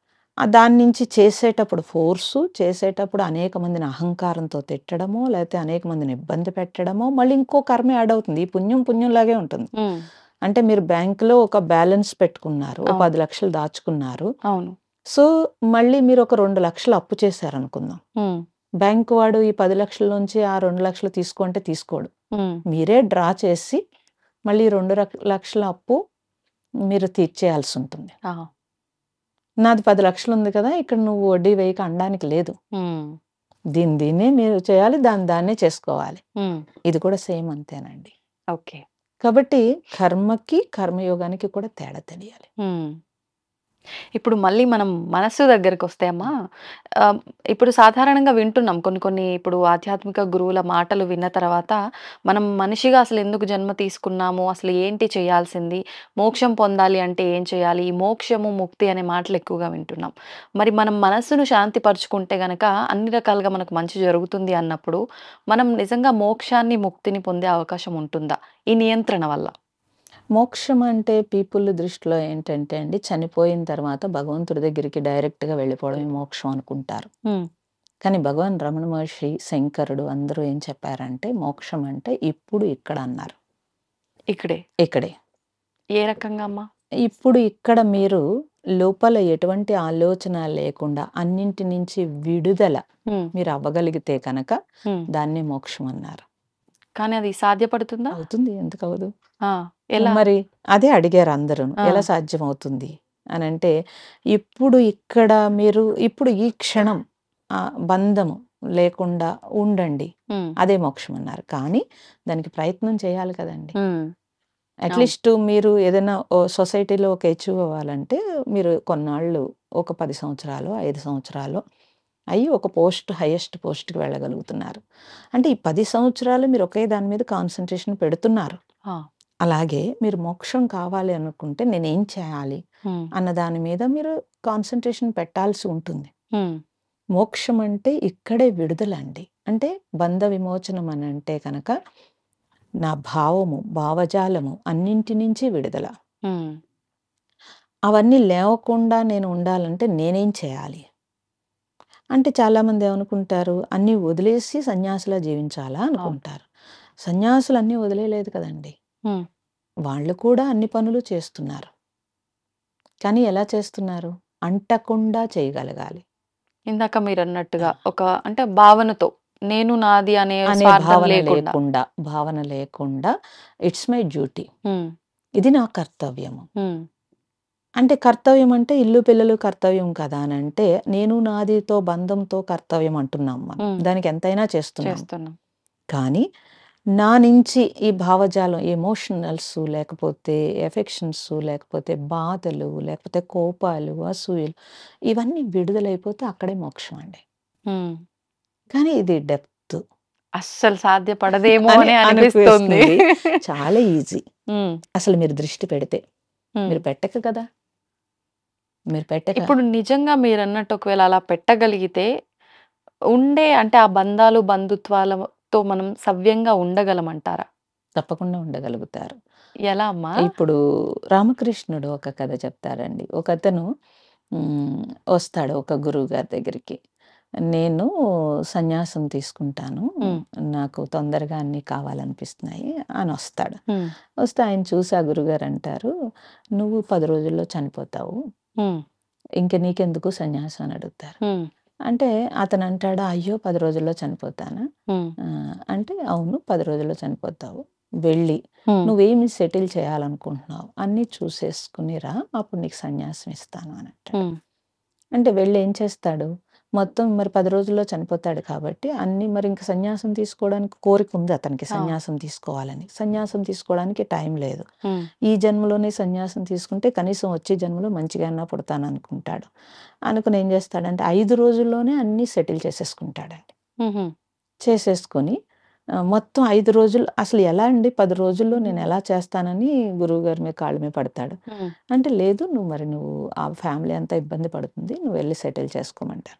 వెళ్ళి ఇంక రాత్రుళ్ళు, పగలు నిద్రపోకుండా మొత్తం చూసేసుకొని ఎవరెవరికి ఏం చేయాలో అన్ని ఏర్పాట్లు చేసేస్తాడండి. ఆ! మొత్తం అన్నీ చేసేసి అతనికి 5 రోజులో, 6 రోజులో పడుతుంది. తిరిగొచ్చేస్తాడు. హ్మ్. వచ్చేస్తే గురువుగారి దగ్గరికొస్తే ముందు ఈ జపం చెయ్యి అంటాడు. హ్మ్. ఇదేంటి ఇంకా 4 రోజులే టైం ఉంటే ఈయన మళ్ళీ జపం చెప్తాడేంటి నాకు సన్యాసం ఇవ్వకుండాను అనంటే నువ్వు శుద్ధ అవ్వకుండా ఆ! ఇంక సన్యాసం కుదరదు కాబట్టి నువ్వు జపం చెయ్యి అంటాడాయన. ఓహ్! జపం చేస్తూ ఉంటే ఇంకో 3 రోజులు గడిచిపోతుంది. ఆ! ఇంకొక్క రోజు ఉంటుంది. ఒక్కరోజు. ఈ ఒక్క రోజులో స్వామి కనీసం నేను చచ్చిపోయేలాగా మళ్ళీ రేపు చచ్చిపోతాను కదా నేను. అవును. 24 అవర్స్‌లో నాకు మీరు సన్యాసం ఇచ్చేస్తే నేను ప్రశాంతంగా చచ్చిపోతాను అని అంటాడు. ఆయన అంటాడు, "నువ్వు గురు పూజ చేయాలి నాయనా. ఈ ఒక్క రోజులో నువ్వు గురు పూజ పెట్టు అప్పుడు సన్యాసం ఇస్తానంటాడు." హ్మ్. ఈ ఒక్క రోజులో నేను గురు పూజ చేసేసి ఎప్పుడు సన్యాసం తీసుకుంటా. చేసుకోవాలి అని చెప్పి మళ్ళీ దానికి కూడా ఏర్పాటు చేసేసుకుంటాడు. ఆ! అన్ని ఏర్పాట్లు చేసేసి రెడీగా ఉంటాడండి. హ్మ్. సరే నాయన ఇప్పుడు రాత్రి అయిపోయింది కదా! మరి తెల్లవారు లేసాక అప్పుడు నువ్వు బ్రతికుంటే సన్యాసం ఇద్దాము అనుకుని. హ్మ్. అతను రాత్రి పడుకునేటప్పుడు బాధపడతాడు. అరే! అసలు నేను తెల్లారి లెగుస్తానా? అయిపోయింది లేదు. కదా మరి టైము. ఈయన చూస్తే అనవసరంగా ఈయన్ని పట్టుకున్నాను. ఆ! ఈయన చెప్పిన మాటలు పట్టుకొని అన్నీ సెటిల్ చేసేసి వచ్చి జపం చేయించారు. తర్వాత గురు పూజ చేయించారు. అన్నీ చేయించారు. ఇంక ఈ తెల్లారితే ఎలాగా? అవును. అనుకుంటాడండి. అనుకుని సరే ఇంక తెల్లారితే తీసుకుందాం. ఇంక చేసేదేమీ లేదు కాబట్టి పడుకుంటాడు. తెల్లారిపోయింది. చాలా ప్రశాంతంగా లెగుస్తాడు. చూసుకుంటాడు. అరే! నేను హ్మ్. చచ్చిపోలేదేంటని గురువుగారి దగ్గరికొస్తాడు. హ్మ్. గురువుగారు నేను రాత్రి వెళ్ళిపోతాననుకున్నాను వెళ్ళలేదంటే, ఇప్పుడు నీకు సన్యాస ముహూర్తం ఉంది. హ్మ్. కాబట్టి నువ్వు ఇంకా వెళ్ళలేదంటే, మరి నేను ఇంకెందుకండి చనిపోతాను గదా! మరి హ్మ్. ఇంకేం చేయమంటారు అని అడిగితే, అప్పుడు చెప్తాడాయన. "నువ్వు హ్మ్. చనిపోవు నాయనా. ఇప్పుడు సన్యాసం తీసుకున్నాను నా దగ్గరకొచ్చిన వెంటనే. హ్మ్. తీసుకున్నా. మళ్ళీ మా ఇంట్లో ఏం జరుగుతుంది? అవి ఇలా అయింది, అలా ఆ! అయింది అంటావు కాబట్టి, నేనే అలా చెప్పాను. హ్మ్. కాబట్టి 5 రోజుల్లో సెటిల్ చేసేసావు. మామూలుగా చేయమంటే చేస్తాడండి? సంవత్సరాలైనా గూడా సెటిల్ అవ్వదంటాడు. సెటిల్ అవును. అవును. వాళ్ళెలాగా అని అడుగుతారు. నువ్వు చనిపోతావు అన్నప్పుడు మరి హ్మ్. అన్నీ ప్రిపేర్ అయిపోయారా లేదండి? అంతే. అంటే ఒక ప్లానింగ్ ప్రకారంగా అంతా చేసుకున్నారు. మనకు మరి అంతే సమయం కదా! కొంతే ఉందని తెలిసింది గాబట్టి. అది. హ్మ్. కదండీ! అందుకని రామకృష్ణుడు ఏం చెప్తాడంటే, హ్మ్. ప్రతిరోజు నీ మరణం కిందే లెక్క. హ్మ్. ఇంక రాత్రి పడుకునేటప్పుడు నువ్వన్నీ సర్దుకుని రాత్రి పడుకుంటున్నావు కదా నిద్రకి. అవును. కాబట్టి ఈ రోజే నా జీవితం అని నువ్వు అనుకున్నప్పుడు, రేపు నీకు కొత్తగా ఉంటుంది, ఫ్రెష్‌గా ఉంటుంది. అప్పుడు ఓకే. నీ మనస్సు ఈ పనులు, ఆ పనులు, ఈ పనులు చేయదు. హ్మ్. కదండీ! అప్పుడేం చేస్తుంది మనస్సు? ఈరోజు ఏం చేయాలి అని ఆలోచిస్తుంది. హ్మ్. అప్పుడు మీరు దానికి ఏదైనా ఇవ్వచ్చు గాక. హ్మ్. అప్పుడు మీ చేతుల్లో ఉంటుంది మనస్సు. లేదు అనుకోండి, మీరు ఆ బంధము హ్మ్. నేను 10 ఏళ్ల తర్వాత ఇది చేయాలి, చెయ్యాలి. 5 ఏళ్ల తర్వాత ఇది చేయాలి. అనవసరంగా 5 ఏళ్ల క్రితం ఇలా చేశాను కాబట్టి, లేతే ఇలా అవుదును. హ్మ్. ఇవన్నీ వస్తున్నాయా? రావట్లేదండి. వస్తున్నాయి. కాబట్టి వర్తమాన జీవితం అన్నారు. హ్మ్. ఈ క్షణమే మీది. ఇప్పుడు ప్రస్తుతం ఈ మాత్రమే. ప్రెజెన్స్. హ్మ్. ఈ ప్రెజెన్స్‌లో ఉండడం అనేది మనం అలవాటు చేసుకుంటే కనుక, హ్మ్. అసలు మీ థాట్స్ సగం పోతాయండి. హ్మ్. మీ మనస్సు మీ కంట్రోల్‌లో ఉంటుంది. నేను ఉండలేకపోతున్నానంటే దానికే ప్రాక్టీస్ చేయమంటున్నాం మేము. ఆ! నువ్వు ధ్యానమే ప్రాక్టీస్ చేస్తావా? ఏం చేస్తావు? ముందు టైం ఒక అరగంట కట్ చెయ్యి. తర్వాత నీకు టైం ఉంటే ఇంకొక అరగంట కట్ చెయ్యి. ఇంకా టైం ఉంటే ఒక అరగంట కట్ చెయ్యి. లేదంటే ఫస్ట్ అన్నెసెసరీ థింగ్స్ అన్నీ తీసేయాలండి. తీసే ఏది పని చేస్తున్నా మీరు, హ్మ్. ఇది నేను ఎందుకు చేస్తున్నాను? ఇది నాకు అవసరమా? హ్మ్. అని మీరు ఒక్క క్షణం ఆగితే కనుక ఆ! బోలెడు అనవసరమైన పనులు కనిపిస్తాయండి. నిజంగానే. చాలా ఈజీ టెక్నిక్ ఇది. అవును. మీకు బోలెడు టెక్నిక్‌లు చెప్తున్నాను. అదే కదమ్మా కావాల్సింది ప్రస్తుతం అందుకని మరి. అందుకని ఈజీగా ఆ! అలా మీరు చాలా సింపుల్‌గా చేసుకోవచ్చండి. మీరు లైఫ్ చెప్పినంత సింపుల్ అయితే ఏం కాదు ఇదంతా. మీకు చెప్పడానికి సింపుల్‌గా ఉంది. మాకు వినడానికి సింపుల్‌గా ఉంది. మేము ఆచరించినప్పుడే మేము ఇన్ని తెలుస్తుంది. పనులు ఎలా చేస్తున్నాం చాలా మంది అడుగుతారు నన్ను. అవును. ఇప్పటికి బోలెడు మంది అడుగుతారు. హ్మ్. హ్మ్. నేను ఓంకార మహిమ అంటాను. అవును. ఎప్పుడైతే ఓంకారం చేస్తూ ఉన్నానో హ్మ్. థాట్స్ సగం ఆగిపోయినాయి. ఆ! ఓకే. తర్వాత ఎన్ని పనులు, రోజుకి ఎన్ని క్లాసెస్సు, హ్మ్. ఆశ్రమం కన్‌స్ట్రక్షన్ గానీ, లేకపోతే బయటకి వెళ్ళటం కానీ, హ్మ్. తిరగడం కానీ, మీరు నమ్ముతారా నేను 15 రోజుల్లో జర్మనీ వెళ్ళి సాధన చేసుకొని ధ్యానం చేసుకున్నాను. మళ్ళీ ఫ్రాన్సు, ఇటలీ, జర్మనీ, ఇండియా 4 రోజుల్లో రౌండ్ చుట్టొచ్చేయగలిగాను. అవునవును. తెలుసు నాకు. ఎలా ఎలా చేసేసామో మరి. ఎలా మీరు చేసేసామో. ఇంత పాజిటివ్‌గా కూర్చొని, ఇంత అలసట లేకుండా ప్రశాంతంగా మాతో మాట్లాడుతున్నారు. కానీ అదే మేమైతే ఒక గంట జర్నీ చేసొస్తేనే మొహాలన్నీ అల్లాడేస్తాం. కదా మరి. ఇప్పుడు హ్మ్. నిన్న ప్రొద్దుట జైపూరెళ్ళి రాత్రికి దిగిపోయి, మళ్ళీ అవును. ప్రొద్దుటే ఇక్కడికొచ్చి కూర్చొని, మళ్ళీ ఇప్పుడు మీ తర్వాత ఇంకో స్టూడియోలో అవును. కూర్చొని, మళ్ళీ సాయంత్రం ఎవరికో అపాయింట్‌మెంట్ ఇచ్చి, హ్మ్. ఇంత ఫ్రెష్‌గా, ఇంత హ్యాపీగా అవును. ఉండగలుగుతున్నాము అనంటే, హ్మ్. నేనేమంటానంటే మీ లైఫ్ మీ చేతుల్లో ఉందండి. హ్మ్. మీరు పాజిటివ్ పక్కన పెట్టండి ముందు. అసలు వర్తమానంలో జీవించండి అంటాను. హ్మ్. ఈ క్షణం, ఈ క్షణమే ఉంది. అది ఎప్పుడు అది జరగకపోతే బాధపడితే అది వేరే విషయం. జరగదేమో అని భయం. ఎక్కడి హ్మ్. నుంచొచ్చింది? అవును. మీ యాంగ్జైటీ నుంచొచ్చింది. వచ్చింది. అంటే మనస్సుకి మీరేం చేస్తున్నారు? విపరీతంగా ఇది అని ఇచ్చేస్తున్నప్పుడు, హ్మ్. మీరు స్క్రీన్ చూసేటప్పుడు మీ మానసిక పరిస్థితి తెలిసిపోతుందండి. అవును. పూర్వం 3 గంటలు సినిమా చూడగలిగేవాడు హ్మ్. కదా! ఇప్పుడసలు చూడలేరు. మీరే అలవాటు చేసేసారు షార్ట్‌లు అలాగా పాపం. అవును. అవును. అలా అలవాటయిపోయి ఏమవుతుందంటే మనస్సుని దీని మీద ఫోకస్ పెట్టేస్తుంటే అదేమన్నా యంత్రం ఏంటండి? అంతటి సూక్ష్మత. హ్మ్. భగవంతుడు మనకిచ్చిన వరం. మనస్సు చాలా దాన్నేమంటారు? అది లేకపోతే మీరు లేరు. హ్మ్. అలాంటి మనస్సుని మీ ఇష్టం వచ్చినట్టు తిప్పుతున్నారు. హ్మ్. ఎవరిచ్చారు మీకు రైట్ అసల? అని హ్మ్. నేనడిగితే ఏం చెప్తారు? ఆన్సరే లేదసలు. ఆన్సరే లేదు. మరి ఆ తర్వాత ఏమంటున్నారు? నాకు మనశ్శాంతి లేదంటున్నారు. అవును. మీరే కదా పాడు చేశారు దాన్ని. హ్మ్. సో, అన్ని ఇంద్రియాలను నడిపే రాజండి అది. ఈ ఇంద్రియాలన్నీ మీకు బావుండాలి. మీరు ఆరోగ్యంగా ఉండాలి అనంటే, మానసిక ప్రశాంతతే శారీరక ఆరోగ్యం. ఇప్పుడు డాక్టర్లు అంత అవేర్‌నెస్‌తో చెప్తున్నారు. మీకు ఒబేసిటీ ఉన్న స్ట్రెస్ రిలేషన్ జబ్బే అది. అవును. కదండీ! అవును. ప్రతి దానికి ప్రతిదానికి స్ట్రెస్సే రీజన్. స్ట్రెస్ అని అవును. తెలిసి కూడా మనం శ్రద్ధ పెట్టకపోతే మూల్యం ఎవరు చెల్లిస్తారు? ఎవరికి వాళ్ళే ఎవరికి వాళ్ళు. చెల్లించుకోవాల్సి ఉంటుంది. అంతే. కదండీ! అవును. కాబట్టి అది గమనిస్తే తెలిసిపోతుంది. హ్మ్. అమ్మ ఇప్పుడు మనస్సు, బుద్ధి, ఆత్మ హ్మ్. ఈ మూడిటి గురించి చెప్పాలంటే ఏం చెప్పొచ్చు? ఈ మూడిటికి సంబంధం ఉందా? అసలు ఆత్మకి, మనస్సుకి ఉన్న డిఫరెన్స్ ఏంటి? ఈ 2 ఒక్కటేనా? అంటే ఏం చెప్పొచ్చు? రెండు ఒకటి ఎలా అవుతాయండి? హ్మ్. ఆత్మ యొక్క శక్తి, ఆత్మ శరీరాన్ని తీసుకుంది హ్మ్. కదండీ! శరీరం తీసుకున్నప్పుడు పిల్లవాడికి 10 సంవత్సరాలు లేకపోతే మీరు ఇప్పుడు అడ్వాన్స్ కాబట్టి కొంచెం తొందరగా మనస్సు 7 సంవత్సరాలకో, 6 సంవత్సరాలకో ఏర్పడుతోంది. హ్మ్. అంతకుముందు లేదు అంటే కదండీ! మెచ్యూరిటీ అనుకోవచ్చా? మెచ్యూరిటీ కాదు. హ్మ్. వాడి ఆలోచనలు ఇది ఇది ఆలోచించాలి. దీన్ని ఇది అనేది అన్నీ గుర్తుపెట్టుకుని అన్నీ చేసేదంతా కూడా హ్మ్. బాల్యంలో లేదు. 1 లేదు. ఇయర్‌లోనూ అలాగ లేదు. అంటే తల్లిని ఊమ్‌లో ఉంటాడు కాబట్టి గుర్తుపడతాడు. తండ్రిని వైబ్రేషన్స్ ద్వారా గుర్తుపడతాడు. ఇలా ఆ! అన్నీ అలా గుర్తుపడతారు వాళ్ళు. అవును. అంతేగాని మనసుతో గుర్తుపట్టరండి. ఆ! అలా మనసుతో గుర్తుపట్టరు. కాబట్టి స్వచ్ఛంగా ఉన్నారు. అంటే హ్మ్. ఆత్మస్థితిలో ఉన్నారు. అందుకని ఆ పిల్లల్ని చూస్తే మనకు కూడా హాయి అనిపిస్తుంది. హ్మ్. కదండీ! ఎంతమందైనా వాళ్ళ చుట్టూ కూర్చోగలుగుతారు. అవును. ఎంతసేపైనా కూర్చోగలుగుతారు. అవును. కాబట్టి మనస్సు అనేది స్టార్టింగ్ మీరు రాలేదు కదండీ! ఆత్మే ఉంది. హ్మ్. ఆత్మ శరీరాన్ని దాల్చింది. ఆత్మ యొక్క శక్తి ద్వారానే మీ బుద్ధి, మీ మనస్సు, మీ ఇంద్రియాలు అన్నీ పనిచేస్తున్నాయి. హ్మ్. ఓకే. ఆత్మ యొక్క శక్తిని తీసుకుని మనస్సు పనిచేస్తోంది. హ్మ్. బుద్ధి కంట్రోల్ చేస్తుంది. బుద్ధిలో ఏంటంటే మీ వివేకము, మీ వివేచన ఇవన్నీ ఉంటవి. సో, అది ఆపగలుగుతుంది. హ్మ్. మనస్సు ఇలా చేసేద్దామంటే బుద్ధి వెంటనే వద్దు అని చెప్పిందనుకోండి. హ్మ్. మీరు మాట వినిస్తే పర్వాలేదు. మళ్ళీ దానికి 100 పెట్టారనుకోండి. హ్మ్. అప్పుడు వెంటనే బుద్ధి కూడా పక్కకి వెళ్ళిపోవలసి ఉంటుంది.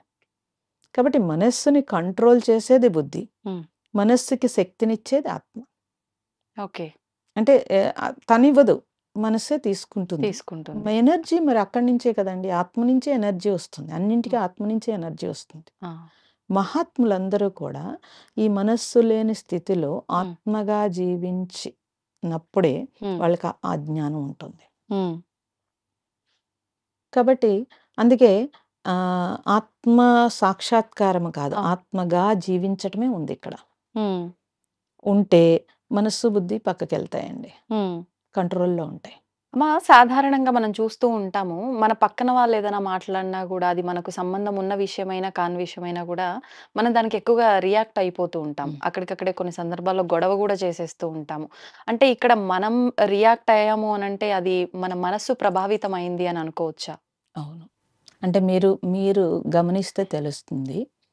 ఇంట్లో అయితే గనక ఉదయమే పెద్దగా మనం ఏం గొడవ పెట్టుకోం. సాయంత్రం, మధ్యాహ్నం అయ్యేటప్పటికి కొంచెం చిరాకు, తిక్క చిన్నదానికే రియాక్ట్ అవుతూ ఉంటారు. అవును.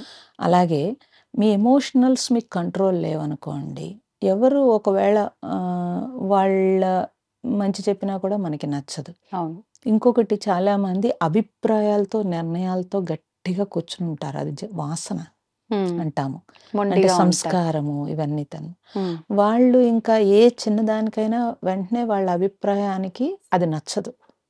అభిప్రాయంతో ఉండిపోయారు. హ్మ్. ఓపెన్ మైండ్‌తో లేరు. అప్పుడు ఎక్కువ కష్టపడతారు. హ్మ్. ఎక్కువ కష్టపడతారు. సో, ఎదుటివాడు మనకు నచ్చినట్టు ఉండడండి. అవును. మీరు ప్రారబ్ధానుసారము అందరం రిలేషన్ కదా ఇదంతా కూడాను. మనకు నచ్చినట్టు ఏమి ఉండరు. హ్మ్. కాబట్టి మనం కనీసం మనకు నచ్చినట్టు ఉంటే ఎదుటివాడిని యాక్సెప్ట్ చేయగలుగుతాం. హ్మ్. ఎమోషనల్స్ కంట్రోల్ అవ్వకుండా మీరు ఏ పరిస్థితిలో ఏది సరిగ్గా రిసీవ్ చేసుకోలేరు. మీరు ఇంట్లోనే చూస్తే ఒక ఇద్దరు, ముగ్గురు పిల్లలుంటే కనుక అమ్మ చెప్పింది ఒకడు వెంటనే రిజెక్ట్ చేస్తాడు. అవును. ఒకడు యాక్సెప్ట్ చేస్తాడు. ఒకడు ఇమ్మీడియేట్‌లీ అర్థం చేసుకోగలుగుతాడు. ఆ! అంటే అది ఒకే తల్లి కడుపున పుట్టారు. అవును. అది వాళ్ళ సంస్కార బలమే కదా! హ్మ్. ఇదంతాను.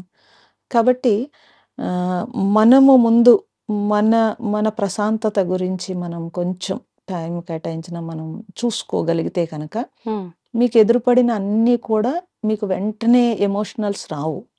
మీకు స్ట్రెస్ రాకుండా ఉంటుంది. హ్మ్. ఇప్పుడు వాళ్ళేదో అన్నారు. మీరేదో రియాక్ట్ అయ్యారు. వాడెళ్ళిపోతాడు అక్కడి నుంచి. అవును. కానీ ఈ రియాక్షన్ ఏదైతే ఉందో మీరు అనారోగ్యం తీసుకోవాల్సుంటుంది. హ్మ్. వాళ్ళెవరు మీకు కూడా రారు. మీకు అనారోగ్యం వస్తే మళ్ళీ మీరే సఫర్ అవ్వాల్సుంటుంది. అవును. ఇది గుర్తుపెట్టుకోవాలసల. ఓకే. ఇది గుర్తుపెట్టుకుంటే కనుక హ్మ్. ఇప్పుడు మనకి నచ్చలేదు. ఆ! ఓకే. కామ్‌గా ఊరుకోవడమే. లేదు అంటే ఆ! వచ్చేసింది. కోపం వచ్చేసింది. ఆ! మీరు కంట్రోల్ చేసుకోలేకుండా ప్రదర్శించేశారు. హ్మ్. తర్వాతైనా మనకు తెలుస్తుంది నాకు కోపం వచ్చిందని. అవును. అట్‌లీస్ట్ వెనక్కి వెళ్ళి వాళ్ళకి సారీ చెప్పగలిగితే గనక కొంత పోతుంది. లేదనుకోండి, మీరు సమర్థించుకున్నారనుకోండి, ఆ గిల్ట్ అనేది మీకు లోపల ఉంటుంది. పైకి సమర్థించుకోవచ్చు కాక. ఆ గిల్ట్‌ని మీరు మోస్తే కనుక అది కూడా అనారోగ్యమే. ఇవన్నీ బీపీ‌లకి కారణం అవుతాయి లాంగ్‌లో. అవును. ఇప్పుడు మీకేం తెలియకపోవచ్చు. లాంగ్‌లో బీపీలు, షుగర్‌లకి అన్నిటికి కూడా ఎమోషనల్సే ఎక్కువ కారణం. ఇప్పుడమ్మా మీరన్నట్టుగా అంటే పరిస్థితిని బట్టి మనం అక్కడ సైలెంట్‌గా ఉండాలా? మనం రియాక్ట్ అవ్వాలా అనేది మనం చూజ్ చేసుకోవాలా? అక్కడ పరిస్థితి ఏదైనా సరే మౌనమే సమాధానం అనుకోవచ్చా?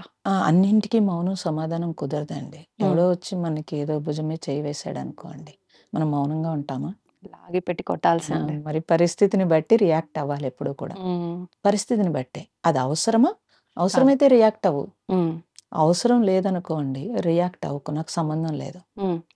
ఇప్పుడు ఈ సిట్యుయేషనే ఉందనుకోండి. అది మన బుద్ధి బట్టి మన ఆలోచన, మన రియాక్షన్ ఉంటుందా? మన మనసును బట్టి ఉంటుందనుకోవచ్చా? మీ బుద్ధిని బట్టే ఉంటుంది. బుద్ధిని బట్టే ఎందుకంటే బుద్ధి మనస్సుని కంట్రోల్ చేస్తున్నంత సేపు మీకు పెద్ద ప్రాబ్లమ్ కాదండి. బుద్ధి మాట కూడా వినని స్పీడ్ అయిపోయిందనుకోండి మనస్సు, ఇంక మీ కంట్రోల్‌లో ఉండదు. దాన్నే అంటే దానికి వచ్చేటప్పటికి ఏమవుతుంది అనంటే తప్పనిసరిగా వాళ్ళు యాంగ్జైటీ పెరిగిపోయి డిప్రెషన్‌లోకి వెళ్ళిపోతారండి. అంటే స్పీడ్ మైండ్ ఎలా అయిపోతుందంటే డిప్రెషన్ అంటేనే 90% స్పీడ్ మీద ఉంటుందండి. నార్మల్ అంత స్పీడ్ ఉండదు. సో, మీరు టాబ్లెట్స్ వేస్తే కనుక సప్రెస్ చేస్తుంది మైండ్‌ని. డిప్రెషన్‌కి టాబ్లెట్ వేస్తే సప్రెస్ చేస్తుంది. అంటే యాంగ్జైటీని సప్రెస్ చేస్తుంది. కానీ అది ఇంకా ఎక్కువైపోతే నిద్ర తప్పించి డీప్ స్లీప్ తప్పించి ఇంక వాళ్ళని కంట్రోల్ చేయలేరు. కానీ దానివల్ల ఆర్గాన్స్ పాడైపోతాయి. మెడిటేషన్ ఏం చేస్తుందంటే మీకు ఆ మైండ్‌ని ఎప్పుడు ఆ మనస్సుని వేగం లేకుండా బ్యాలెన్స్ చేస్తుంది. బ్యాలెన్స్ చేస్తే బుద్ధి మాట వినేంత స్థితిలో ఉంటుంది. అంటే ఒక రకంగా ఈ మెడిసిన్ ఇవన్నీ కూడా మనం దాన్ని కంట్రోల్ చేస్తున్నాం, అణిచిపెడుతున్నాము. ధ్యానం చేయటం వల్ల దాన్ని కొంతగా తీసేస్తున్నాము. మీరు మెడిసిన్ అయిపోయాక ఇంక వాళ్ళు కూడా కంట్రోల్ చేయలేని పరిస్థితిలో మీరు ధ్యానం ప్రాక్టీస్ చేయండి అని చెప్తారు వాళ్ళు కూడా. ఇప్పుడు ఒక అవేర్‌నెస్ వచ్చిందండి. డాక్టర్స్ కూడా వాళ్ళ స్ట్రెస్ రిలేషన్ అంటే ఎక్కువైపోతుంది కాబట్టి వాళ్ళు కూడా దీన్ని టేకప్ చేశారు కాబట్టి పేషెంట్స్‌కి ఎక్కువగానే చెప్తున్నారు. ఎవరికైనా సరే చక్కగా వాళ్ళు మీరు ఇలా తగ్గించుకోండి, ఇలా చేయండి అని వాళ్ళే చెప్తున్నారు. పేషెంట్‌కి ఎప్పుడు కూడా డాక్టర్ చెప్తే బాగా నమ్మకం ఉంటుంది. కాబట్టి మీరు తప్పనిసరిగా మెడిటేషన్ ద్వారా మనస్సు వేగాన్ని తగ్గించొచ్చు. అంటే ఆలోచనకి గ్యాప్ పెరుగుతుంది. అంటే ఆలోచన స్పీడ్ అవ్వదు. ఈ గ్యాప్‌లో మీరు బుద్ధి వికాసంతోటి ఏదైనా చేయొచ్చు.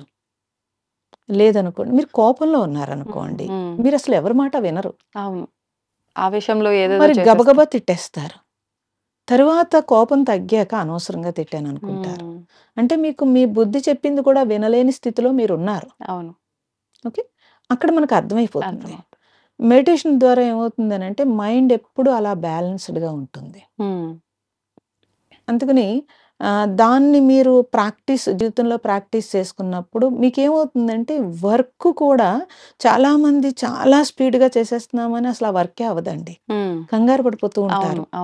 కొంతమంది మీరు చాలా ఇప్పుడు ఇంకా అరగంటే టైం ఉంది, ఇంత వర్క్ ఉంది అన్నాం అనుకోండి, పర్వాలేదు అని టేకప్ చేసి చేసేయగలుగుతారు. అంటే ఏంటి, వాళ్ళ మైండ్ వాళ్ళ బ్యాలెన్స్‌లో ఉంది. ఇది చూస్తే తెలుస్తుంది మనకి కదా. సో, మీరు ఎప్పుడైతే బ్యాలెన్స్ చేసుకుంటారో మీ వర్క్ ఈజీ అవుతుంది. తర్వాత మీ సరౌండింగ్స్‌లో మీరు ఎవరిని ఇబ్బంది పెట్టకుండా ఉంటారు. మీరు కూల్‌గా ఉంటారు. మీరు ఆరోగ్యంగా ఉంటారు. మీ చుట్టూ ఉన్న వాళ్ళు కూడా ఆరోగ్యంగా ఉంటారు. అంతే. నిజంగా అంటే చిన్న ఏదైతే లాజిక్స్ ఉన్నాయో అవి ఆ మెలికలు పట్టుకుంటే గనక దీనికి పెద్ద సాధన చేయక్కర్లేదండి. దీనికి పెద్ద సాధన చేయాలా ఏంటి? అంటే చేయాల్సిన అవసరం ఉందనిపించిన వాళ్ళు చెయ్యొచ్చు. అది వేరే విషయం. లేదు నేను చెయ్యలేను, నాకు అదంతా వర్కౌట్ అవ్వదు. స్టార్ట్ చేస్తే మీకు ఆ హాయి తెలిస్తే దీంట్లో నేను డీప్ గా వెళ్ళాలి అని తెలుస్తుంది కదా. అంతే అప్పుడు వెళ్తాడు కదా అలా. అసలు స్టార్ట్ చేయాలి కదా. స్టార్ట్ చేయాలి, దాంట్లో ఆ ఫీల్ ని వాళ్ళు అనుభవించాలి. అంటే ఇది చేయడం వల్ల నాకు ఏంటి ఉపయోగం అనే ఒక చిన్న ఫీల్ ని అనుభవించగలిగితే. ఇంకొక ఉదాహరణ చెప్తాను. వివేకానందుడు అందరికీ తెలుసు. అవునమ్మా. వివేకానందుడు ఎన్సైక్లోపీడియా ఇంతలా ఉంటుంది కదా, ఆ బుక్ ని ఇలా తీసి అలా స్కాన్ చేసినట్టు ఒక్కసారి ఇలా పేజీలు తిరిగేసి ఇచ్చేసి ఎక్కడ అడిగితే అక్కడ చెప్పగలిగాడంట. ఎలా చెప్పగలిగాడని చెప్పి వరల్డ్ వైజ్ రీసెర్చ్ చేశారు. ఇప్పటి వరకు ఎవరూ చెప్పలేదండి అలాగా. ఎవరు చెప్పకపోతే రీసెర్చ్ చేస్తే, వాళ్ళు రీసెర్చ్ చేస్తే తెలిసిన విషయాలేంటంటే, చాలా చిన్న వయసులో వాళ్ళ మదర్ ఏదో పని చెప్తే మర్చిపోతే ఆవిడ తిడుతుంది. స్కూల్‌కి వెళ్ళి ఏడుస్తూ డల్‌గా కూర్చుంటాడు. ఆ టీచర్ అడుగుతారు, "ఎందుకు డల్‌గా ఉన్నాను?" "మా మదర్ తిట్టింది. నేను అన్నీ మర్చిపోతున్నాను" అని. ఆయన చెప్తాడు, "నువ్వు ఏదో ఒక వస్తువుని అలా పెట్టుకుని దాన్నే నువ్వు కాన్సంట్రేషన్‌గా చూస్తూ కూర్చో." అంటే అంత చిన్న పిల్లవాడికి మెడిటేషన్ అయన్నీ చెప్పలేరండి. అవును. సో, దాన్నే కాన్సంట్రేట్ చెయ్యి. ఎంతసేపు చూడగలుగుతున్నావో చూడన్నారు. ఆయన ఏం చేశాడంటే వైట్ వాల్ తీసుకొని దాని మీద ఒక బొట్టు అంటించి దాన్ని చూస్తూ ఉన్నాడంటండి. ఎంతసేపు చూడగలుగుతున్నాడో చూసి ఆ ఇయర్ ఆ స్కూల్‌లో అతను టాప్ అవుతాడు. అది చూసి అతను సో, నాకు ఏకాగ్రత టీచర్ చెప్తాడు ఇంకా బాగా ప్రాక్టీస్ చేయమని. గ్లాస్‌లో హాఫ్ వాటర్ పోసుకొని హాఫ్‌ని చూడటం ప్రాక్టీస్ చేస్తాడు. తర్వాత నీరు లేని ప్లేస్‌ని చూడటం మొదలుపెడతాడు. పెద్దయిన తర్వాత మెడిటేషన్‌కి అన్వేషణ చేస్తాడు. రామకృష్ణుడి దగ్గర మెడిటేషన్ కోసం వెళ్తాడు. అందువల్ల అతని బ్రెయిను ఎంత ఉందంటే ఇలా అంటే ఇప్పుడు వరకు ఎవ్వరూ చేయలేని పని చేశారండి. సో, ఇలాంటివన్నీ మన భారతదేశంలో పూర్వీకులు, ఋషులు, మునులు ఎంతోమంది వాళ్ళు రీసెర్చ్ చేసి తపస్సు చేశారు. అంటే రీసెర్చ్ అనేది లేటెస్ట్ పదం అది. అవును. కానీ వాళ్ళ తపస్సు చేసి ప్రతి దాన్ని మనకి అదే సంపద అండి. మన భారతదేశంలో లాంగ్ లైఫ్, ప్రశాంతమైన జీవితము, ఎవరి ఒకళ్ళకొకళ్ళు కొట్టుకోకపోవడము, కుటుంబ వ్యవస్థ ఇదంతా కూడా వాళ్ళు ఇచ్చిన సంపద ప్రకారం వచ్చాము అలాగా. అవును. ఇప్పుడు ఎవరినో చూసి మనం అంటించుకుని మనం ఇబ్బంది పడుతూ మళ్ళీ బ్యాక్ వచ్చి భారతదేశం యొక్క స్పిరిచువల్ ఏంటని మళ్ళీ చూడాల్సి వస్తోంది. అవును. నీకున్న సంపద అది. మీ ఇంట్లో ఉన్న సంపదను వాడుకోవడం మానేసి ఎవరో వాడుకుంటున్నారు. విదేశీయులు అందరూ వచ్చి ఇక్కడ కూర్చుని నేర్చుకుని అక్షరాలు పలకడం రాదండి. కానీ మంత్రాలు నేర్చుకుంటారు వాళ్ళు. మన ఇంట్లో మన పిల్లలకి మంత్రాలు నేర్పం. సో, దాని మీద ఎంత సైన్స్ ఉంది లోపల అసలు ఎవరూ తెలుసుకోరు. ఎవరు తెలుసుకోరు. ఈ దీపం ఇక్కడ పెడితే మనకు కలిసొస్తుందా? ఈ బొట్టు ఈ గుమ్మం దగ్గర పెడితే కలిసొస్తుందా? ఈ గుమ్మడికాయ ఇలా వెళ్ళడిగడితే కలిసొస్తుందా? లేకపోతే ఈ 5 ఒత్తులు ఇలా పెట్టొచ్చా? దీన్ని ఆవు నేతితోటే పెట్టొచ్చా? లేకపోతే గేదె నేతితో పెట్టొచ్చా? అని ఇప్పుడు ఆవు నెయ్యి అంటే కలర్ కలిపి అమ్మిందంతా పొల్యూషన్ చేసుకొస్తూ ఇంకో పాపం మూట కట్టుకుంటూ ఏదండి కలిసొచ్చేది?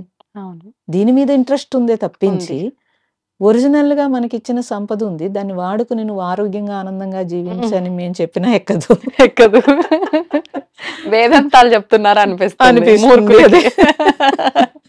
అంటే ఇన్‌స్టంట్ కావాలండి. అంతే. అంతే. ఇన్‌స్టంట్ కావాలి. ఇన్‌స్టంట్ నీ దగ్గరే ఉంది. బయట వెతకూడదు. అంటే ఒక రకంగా ఇక్కడ కూడా ఓపిక అనేది లేకపోవటం. అవును. కోరికలు ఎక్కువైపోవడము, అవి తొందరగా నెరవేరాలనే ఒక ఆలోచన విధానం ఉండటము, పైనుంచి వచ్చేసేయాలి పడాలి. అన్నీ వచ్చేసేయాలి. దానికి తగ్గట్టుగా స్పిరిచువల్ అందుకే రకరకాల మోసాలు జరుగుతాయండి. నేను ఇది ఇచ్చేస్తాను, అది ఇచ్చేస్తాను అనే గురువులు కూడా ఎక్కువైపోతారు. ఇస్తారు, వస్తారు కూడా అలాగా. అది వాళ్ళ తప్పు కాదు. పీపుల్ అలాగ వస్తుంటే అంటే అందరూ అని చెప్పలేం గానీ కొంతమంది రావటం కాదు ఆల్రెడీ అవును ఉంటారు. తప్పదండి ఇది. ప్రపంచంలో అన్ని రంగాల్లోనూ ఇంతే ఉంటుంది. అమ్మ మీరు ఇప్పుడు చెప్పిన వివేకానందుడి ఉదాహరణ విన్న తర్వాత నాకు ఒకటి అడగాలనిపించింది. అంటే వాళ్ళ మదర్ చెప్పిన మాట ప్రకారంగా ఆయన ఆచరించిన ఆ విధానం ఏదైతే ఉందో ఆయనని ఎక్కడి వరకు తీసుకెళ్ళింది అనేది ఒకటి అర్థమవుతుంది. అంటే పిల్లలు ఎటువంటి కల్మషం లేకుండా అసలు వాళ్ళకు అంటే ఆలోచించే శక్తి ఉందా లేదా అదంతా పక్కన పెడితే మీరు ఇందాక ఇంకో మాట కూడా అన్నారు. వాళ్ళ పక్కన కూర్చుంటే ఎంతసేపు అయినా ఎంతమంది అయినా అలా కూర్చుండిపోతాము సమయం తెలియకుండా. అంటే వాళ్ళ దగ్గర ఎలాంటి ఆలోచనలు, స్వార్థము, కల్మషం ఇలాంటివి ఏమీ లేవు. అంటే వాళ్ళ మనస్సు అనేది అక్కడికి ఒక మంచి స్థితిలో అక్కడికి ఉండిపోయింది. ఎలాంటి స్ట్రెస్‌కి ఏది కూడా గురవ్వలేదు. కానీ ఒక స్టేజ్ కొన్ని సంవత్సరాలు వచ్చిన తర్వాత ఆటోమేటిక్‌గా వాళ్ళు కూడా పెద్దవాళ్ళ ధోరణిలోకే వచ్చేస్తూ ఉంటారు. ఆలోచన రకంగా చూసుకుంటే. అంటే ఇదంతా కుటుంబము మీరన్నట్టుగా పరిస్థితుల ప్రభావం అయితే ఉంది. కుటుంబంలో వాళ్ళ ఆలోచనలు, వాళ్ళ యొక్క మాటల ప్రభావం కూడా ఉంటుందనుకోవచ్చా? అందరి విషయంలో వర్తిస్తుందా ఇది? అందరి విషయంలోనూ ఇక్కడ మీకు చెప్పినట్టుగా పొల్యూషన్ అంటే దుమ్ము ధూళి కాదండి. థాట్ పొల్యూషనే పొల్యూషన్. మీరు గమనిస్తే ఇంట్లో చిన్న పిల్లలు ఉన్నారనుకోండి బాగా తెలుస్తుంది. 1 ఇయర్ లోపు పిల్లలు ఇంట్లో ఉంటే ఎవరైనా కొంతమంది వస్తే గమ్ముని నవ్వుతూ మీదకి దూకుతారు. కొంతమంది వస్తే ఏడుస్తారు. బలవంతంగా మీరు ఎత్తుకుంటే ఏడుస్తారు. అవును.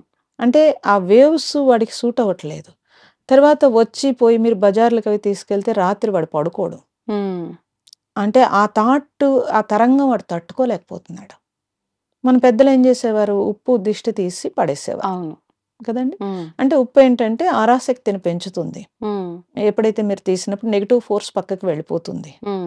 అలా అని మీరు అస్తమానం బజారుకి తీసుకెళ్ళొచ్చి అస్తమానం ఉప్పు తీసేస్తే కాదు. అందుకని పూర్వీకులు ఏం చేసేవారు? 1 ఇయర్ వరకు అసలు చూపించేవారు కాదు. ర్యాప్ చేసేసి పడుకోబెట్టే ఉంచేవారు. అంటే వాడింకా ఈ కంటితోటి చూసి అన్నీ ఘర్షణ కాకుండా కొంచెం ప్రశాంతంగా ఉంచడానికి బిడ్డ ఉన్న రూమ్‌లోకి తల్లి తప్పించి ఎవరిని వెళ్ళనిచ్చేవారు కాదు. ఓకే. అంతలా పెంచారు. ఇప్పుడు 3 నెలలకే బజారుకు తీసుకెళ్తారు. థియేటర్‌లకి తీసుకెళ్తారు. అంతకంటే దుర్మార్గం ఇంకోటి ఉండదు. కాబట్టి తప్పనిసరిగా ఇంట్లో పిల్లలు ఉన్నప్పుడు తల్లిదండ్రులు సంపాదన కంటే కూడా ముందు వాళ్ళ బిహేవియర్ కరెక్ట్‌గా ఉంటేనే ఆ పిల్లలు సవ్యంగా పెరుగుతారండి.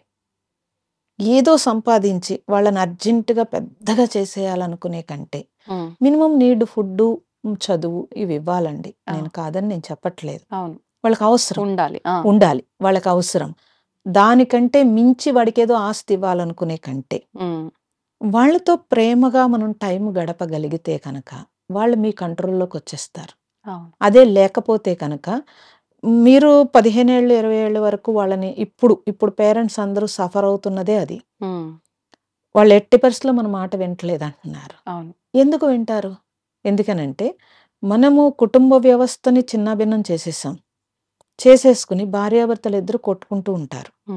ఒకవేళ వాళ్ళు లేరండి. వాళ్ళు స్కూల్‌కి వెళ్ళిపోయారు. మీరు ఇంట్లో దెబ్బలాడుకున్నారు. వాడొచ్చేటప్పటికి ఆ ఇంటి వాతావరణం యొక్క ఆరాశక్తి ఎలా ఉంటుందండి? గొడవ అయిందంటే ఆటోమేటిక్ నెగెటివ్‌గానే ఉంటుంది. ఆ నెగెటివ్ ఉంటుంది. స్కూల్ నుంచి రాగానే అక్కడ ఎంతమంది జనంలోంచి ఇంటికి రాగానే ఇల్లు ఒక దేవాలయంలా ఉండాలి తప్పించి, ఇంటికి రాగానే ఒక నెగెటివ్ వచ్చిందనుకోండి వాడు తిక్క పెట్టేస్తాడు. వీళ్ళు మధ్యాహ్నం దెబ్బలాడుకున్న తిక్కంతా వాడి మీద చూపిస్తారు. వాడికి అర్థం అవ్వదు. సడన్‌గా వీళ్ళు నా మీద ఎందుకు రియాక్ట్ అయ్యారో వాడికి అర్థం కాదు. అక్కడి నుంచి నెగెటివ్ స్టార్ట్ అయిపోతుందండి. అందుకని పిల్లలు ఎప్పుడు చూసి కూడా నేర్చుకుంటారు.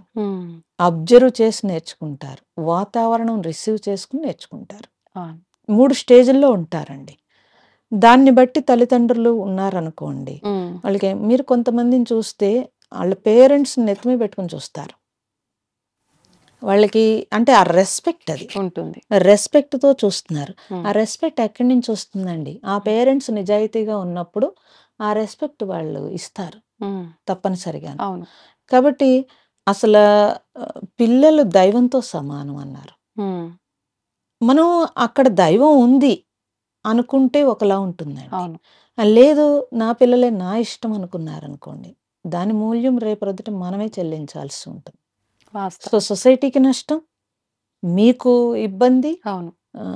ఎవరికైనా సరే వాళ్ళ పిల్లలు బావుంటే ఆ జీవితంలో వాళ్ళకి డబ్బక్కర్లేదండి. చాలా హ్యాపీ ఉంటారు. అందరూ కష్టపడేది దానికే కదా! సో తమ పిల్లలు సక్సెస్ అవ్వాలని, మంచిగా ఉండాలని, ఎవడో దొంగ అవ్వాలనో, రౌడీ అవ్వాలనో, లేకపోతే ఏదో చేయాలని ఎవరో ఏ తల్లిదండ్రులు కోరుకోరండి. కానీ మిస్టేక్ ఎక్కడ జరుగుతుంది అనంటే వాళ్ళు చూస్తున్నారు, వాళ్ళు వింటున్నారు.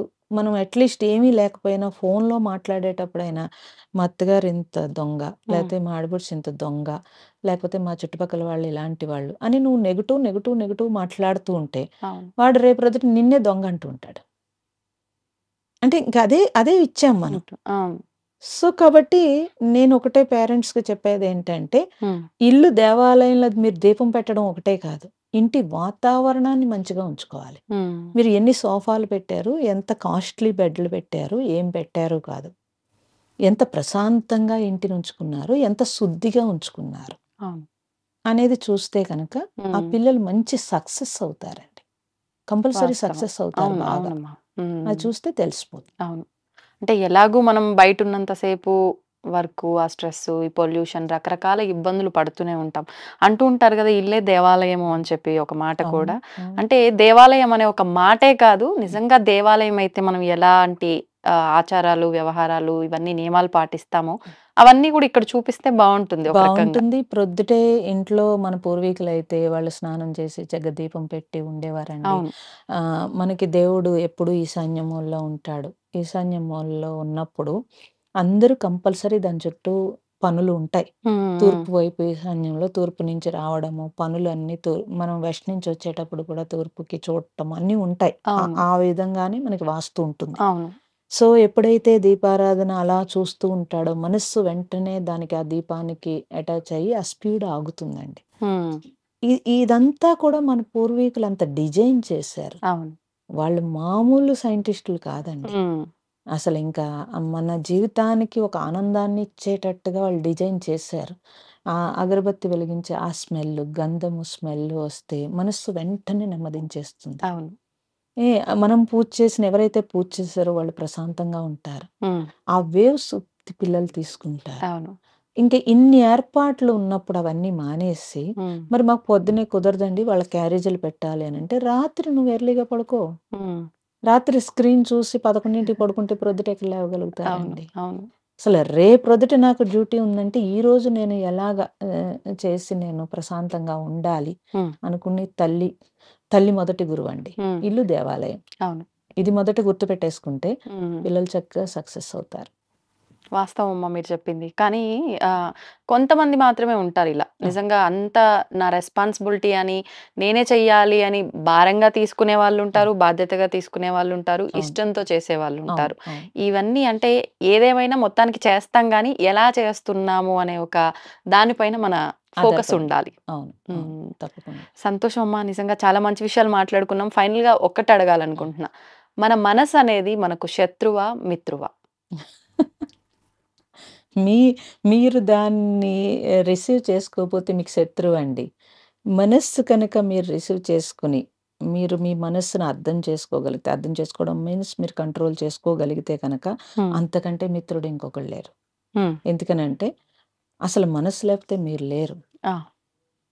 అందుకని దాన్ని మీరు ఎటు కావాలంటే అటు తిప్పచ్చు. ఎంత మిరాకిల్ చేస్తుందండి. చాలా సూక్ష్మతలో అది ఉండగలుగుతుంది. చాలా సూక్ష్మంగా చేయగలుగుతుంది ప్రతిదీ. కాబట్టి మనస్సు అనేది ఒక భగవంతుడు ఇచ్చిన సూక్ష్మమైన పరికరం అని అనకూడదు. ఒక సూక్ష్మతలో ఉండే స్థితి అది. కాబట్టి దాన్ని ఆ స్థితిని మీరు వాడుకోవడం తెలిస్తే కనుక మీరు ఏమనుకుంటున్నారో అది చేయగలుగుతారు. అప్పుడు అది మిత్రుడే అవుతుంది. ఓకే, లేదంటే శత్రువు అయిపోతుంది. కాబట్టి అది మీరే ట్యూన్ చేసుకోవాలి. మీ మనస్సుని మీరే ట్యూన్ చేసుకుంటే మీ మనస్సు అనే మిత్రుడితోటి మీరు సక్సెస్ అవ్వచ్చు దేంట్లో, ఎనీ రంగం. ఓకే, అంటే మనం రియల్ లైఫ్కి రిలేటెడ్గా అంటే దీనికి రకరకాల ఉదాహరణలు కూడా ఉండొచ్చు కదమ్మా. అంటే ఇప్పుడు చెప్తూ ఉంటారు ఒక ఉదాహరణ, ఒక కత్తిని మనం ఎలా కరెక్ట్గా వాడుకుంటే అది ఎలా ఉపయోగపడుతుందో అలా, దాన్ని వాడుకోవడం తెలియని వాళ్ళు ఎలా ఉపయోగిస్తారో అలా. అంటే వాడి బుద్ధిని బట్టి ఇక్కడ అది ఉపయోగించే విధానం కూడా మారిపోతుంది. అంటే వస్తువు అది ఎప్పుడున్నా ఏ స్థితిలో ఉన్నా అది ఆ వస్తువే, అదే వస్తువు. నువ్వు ఎలా ఉపయోగించుకుంటున్నావు అనేది ముఖ్యం. దీన్ని ఇక్కడ మనం శత్రువుగా తీసుకోలేము, మిత్రువుగా తీసుకోలేము. నీకు ఎలా ఉపయోగపడుతుందో అలా ఉపయోగించుకో, అంతే కదమ్మా. తెలిసింది. మీరు చెప్పిన గంట విన్న తర్వాత ఇంకా తెలియకపోతే వేస్ట్ కదమ్మా. ప్రెజెన్స్ బాడీ ఉంటే సరిపోదు, ఇది కూడా ఉండాలి. కాబట్టి సంతోషం అమ్మ, నిజంగా చాలా సంతోషంగా ఉంది. చాలా మంచి మంచి విషయాలు తెలుసుకున్నాను. మళ్ళీ మరిన్ని మంచి విషయాలు మరొక వీడియో ద్వారా తెలుసుకోవాలని ఆశిస్తున్నాను. ధన్యవాదాలమ్మా. చాలా సంతోషం. నమస్తే ప్రేక్షకులందరికీ నమస్తే. తవ్వుతూనే శివలింగం సరే దాన్ని అట్లా కప్పేసేయండి, చూపించదండి. మూర్తి పూజ కాదు, సాక్షాత్ బ్రజేంద్ర నందన భగవాన్ ఉన్నారు మూర్తిలో. ఏమీ ఆశించకుండా ఆరాధించే వాళ్ళు కూడా ఉన్నారా ప్రభుజీ? నిజమైన భక్తి అంటే మనకు తెలియదు కాబట్టి